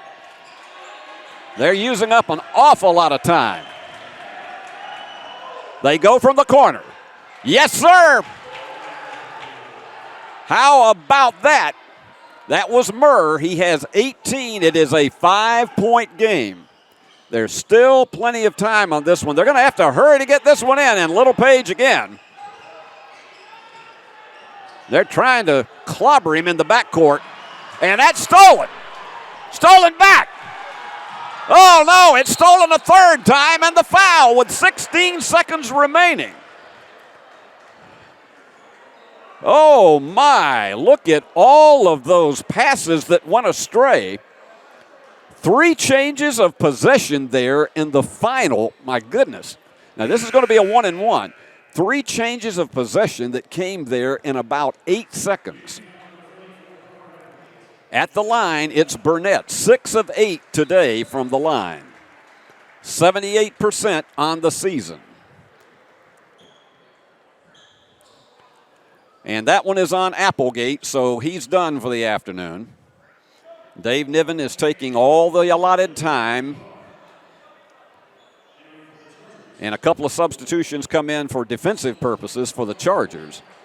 But they could close this to a 1-possession game right here. And this is a guy that you expect to do it.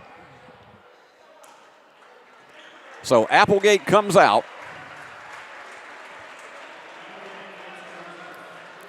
Union has speed and ball handling, and they've got the big guy in Littlepage in there. But right now, the spotlight is on Luke Burnett.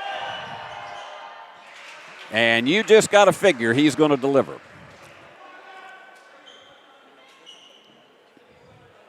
We'll watch this one with all of you at home. You bet. 85-82. No timeouts left for Alabama Huntsville. Dave Niven has 1. And coming up quickly. And they're trying to steal it. And they did. For the bomb. For the tie. It's not there. And the foul. Jordan Pike came away with that one. We got 7.7 seconds remaining. Pike has been to the floor I don't know how many times, and Union's so fortunate to come away with that one. If he gets one of these two, and once again, remember, on the season, Pike is a 60% shooter. There's a lot of pressure on him as a freshman right now. One of them would make it extremely difficult for the Chargers.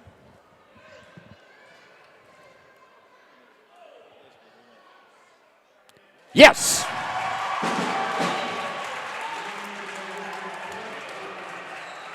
Two-possession game, but this makes it even more important because you could prevent a 3-point shot and a foul. This would give him 20.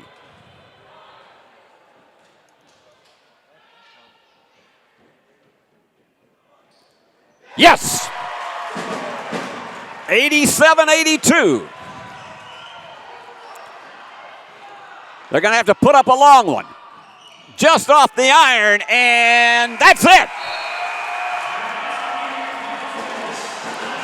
This time, the sequel was different. As the Bulldogs win a big one, 87-82 over Alabama Huntsville in what was a real thriller and a well-played game. The Bulldogs shooting 50% from the floor. And let me run down the scoring for you for Alabama Huntsville. Tommy Murr, tremendous job, 18 points on the day. 17 for Burnett. He had 8 of 10 from the free throw line and 3 3-pointers. And 11 for Leslie. And also a big game for Costal, 7 points, but 13 rebounds and 5 assists. An outstanding job. For Union, Jordan Pike with 20 points and 10 rebounds, a double-double on the afternoon, and 4 assists to go along with that. 15 points for Isaiah RCA Victor, 13 each for JT DeBuck and Jeremiah Littlepage, and 12 for Lane Sarver. And Lane added 3 rebounds and a couple of steals that were critical in the game. But our player of the game is definitely going to be Jordan Pike. He took a lot of spills in this one, was outstanding defensively, and in the clutch, hit those 2 free throws that cemented it and iced it. 20 points, 8 of 14 from the floor. Those 2 key free throws at the end, 10 rebounds, 4 assists, and a steal. So our player of the game is Jordan Pike. Well, that'll do it for now, and we will be seeing you in about a week and a half with another game right here from Fred DeLay Gymnasium. So until then, the Bulldogs get their record up to 8-6 and even it up at 5-5 in the conference, and UAH 10-4 and 8-2 in the Gulf South.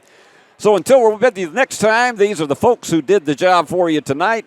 Christopher Reasons, your director.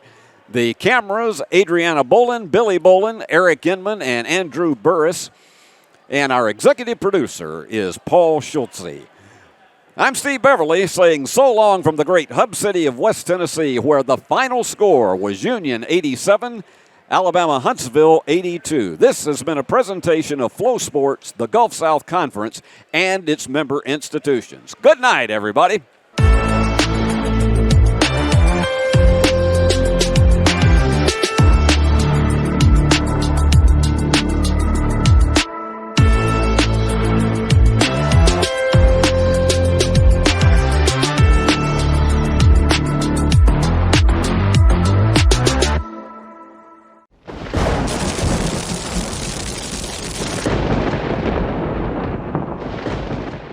The award-winning BallGame Blitz Sports Network from Worthy Road Studios. Over 750,000 views in 2023. We're where you need to advertise. Subscribe to our YouTube channel and join over 4,500 subscribers watching local sports. The Jackson Rockabillys, Union University, Bethel, USJ, TCA, Jackson Christian, Sacred Heart, and Peabody. Multi-camera broadcasts, slow motion instant replay, on-screen scoreboard and graphics, and professional announcers. Thanks to our sponsors who make it all possible. The BallGame Blitz Sports Network from Worthy Road Studios. The premier sports broadcast network in West Tennessee.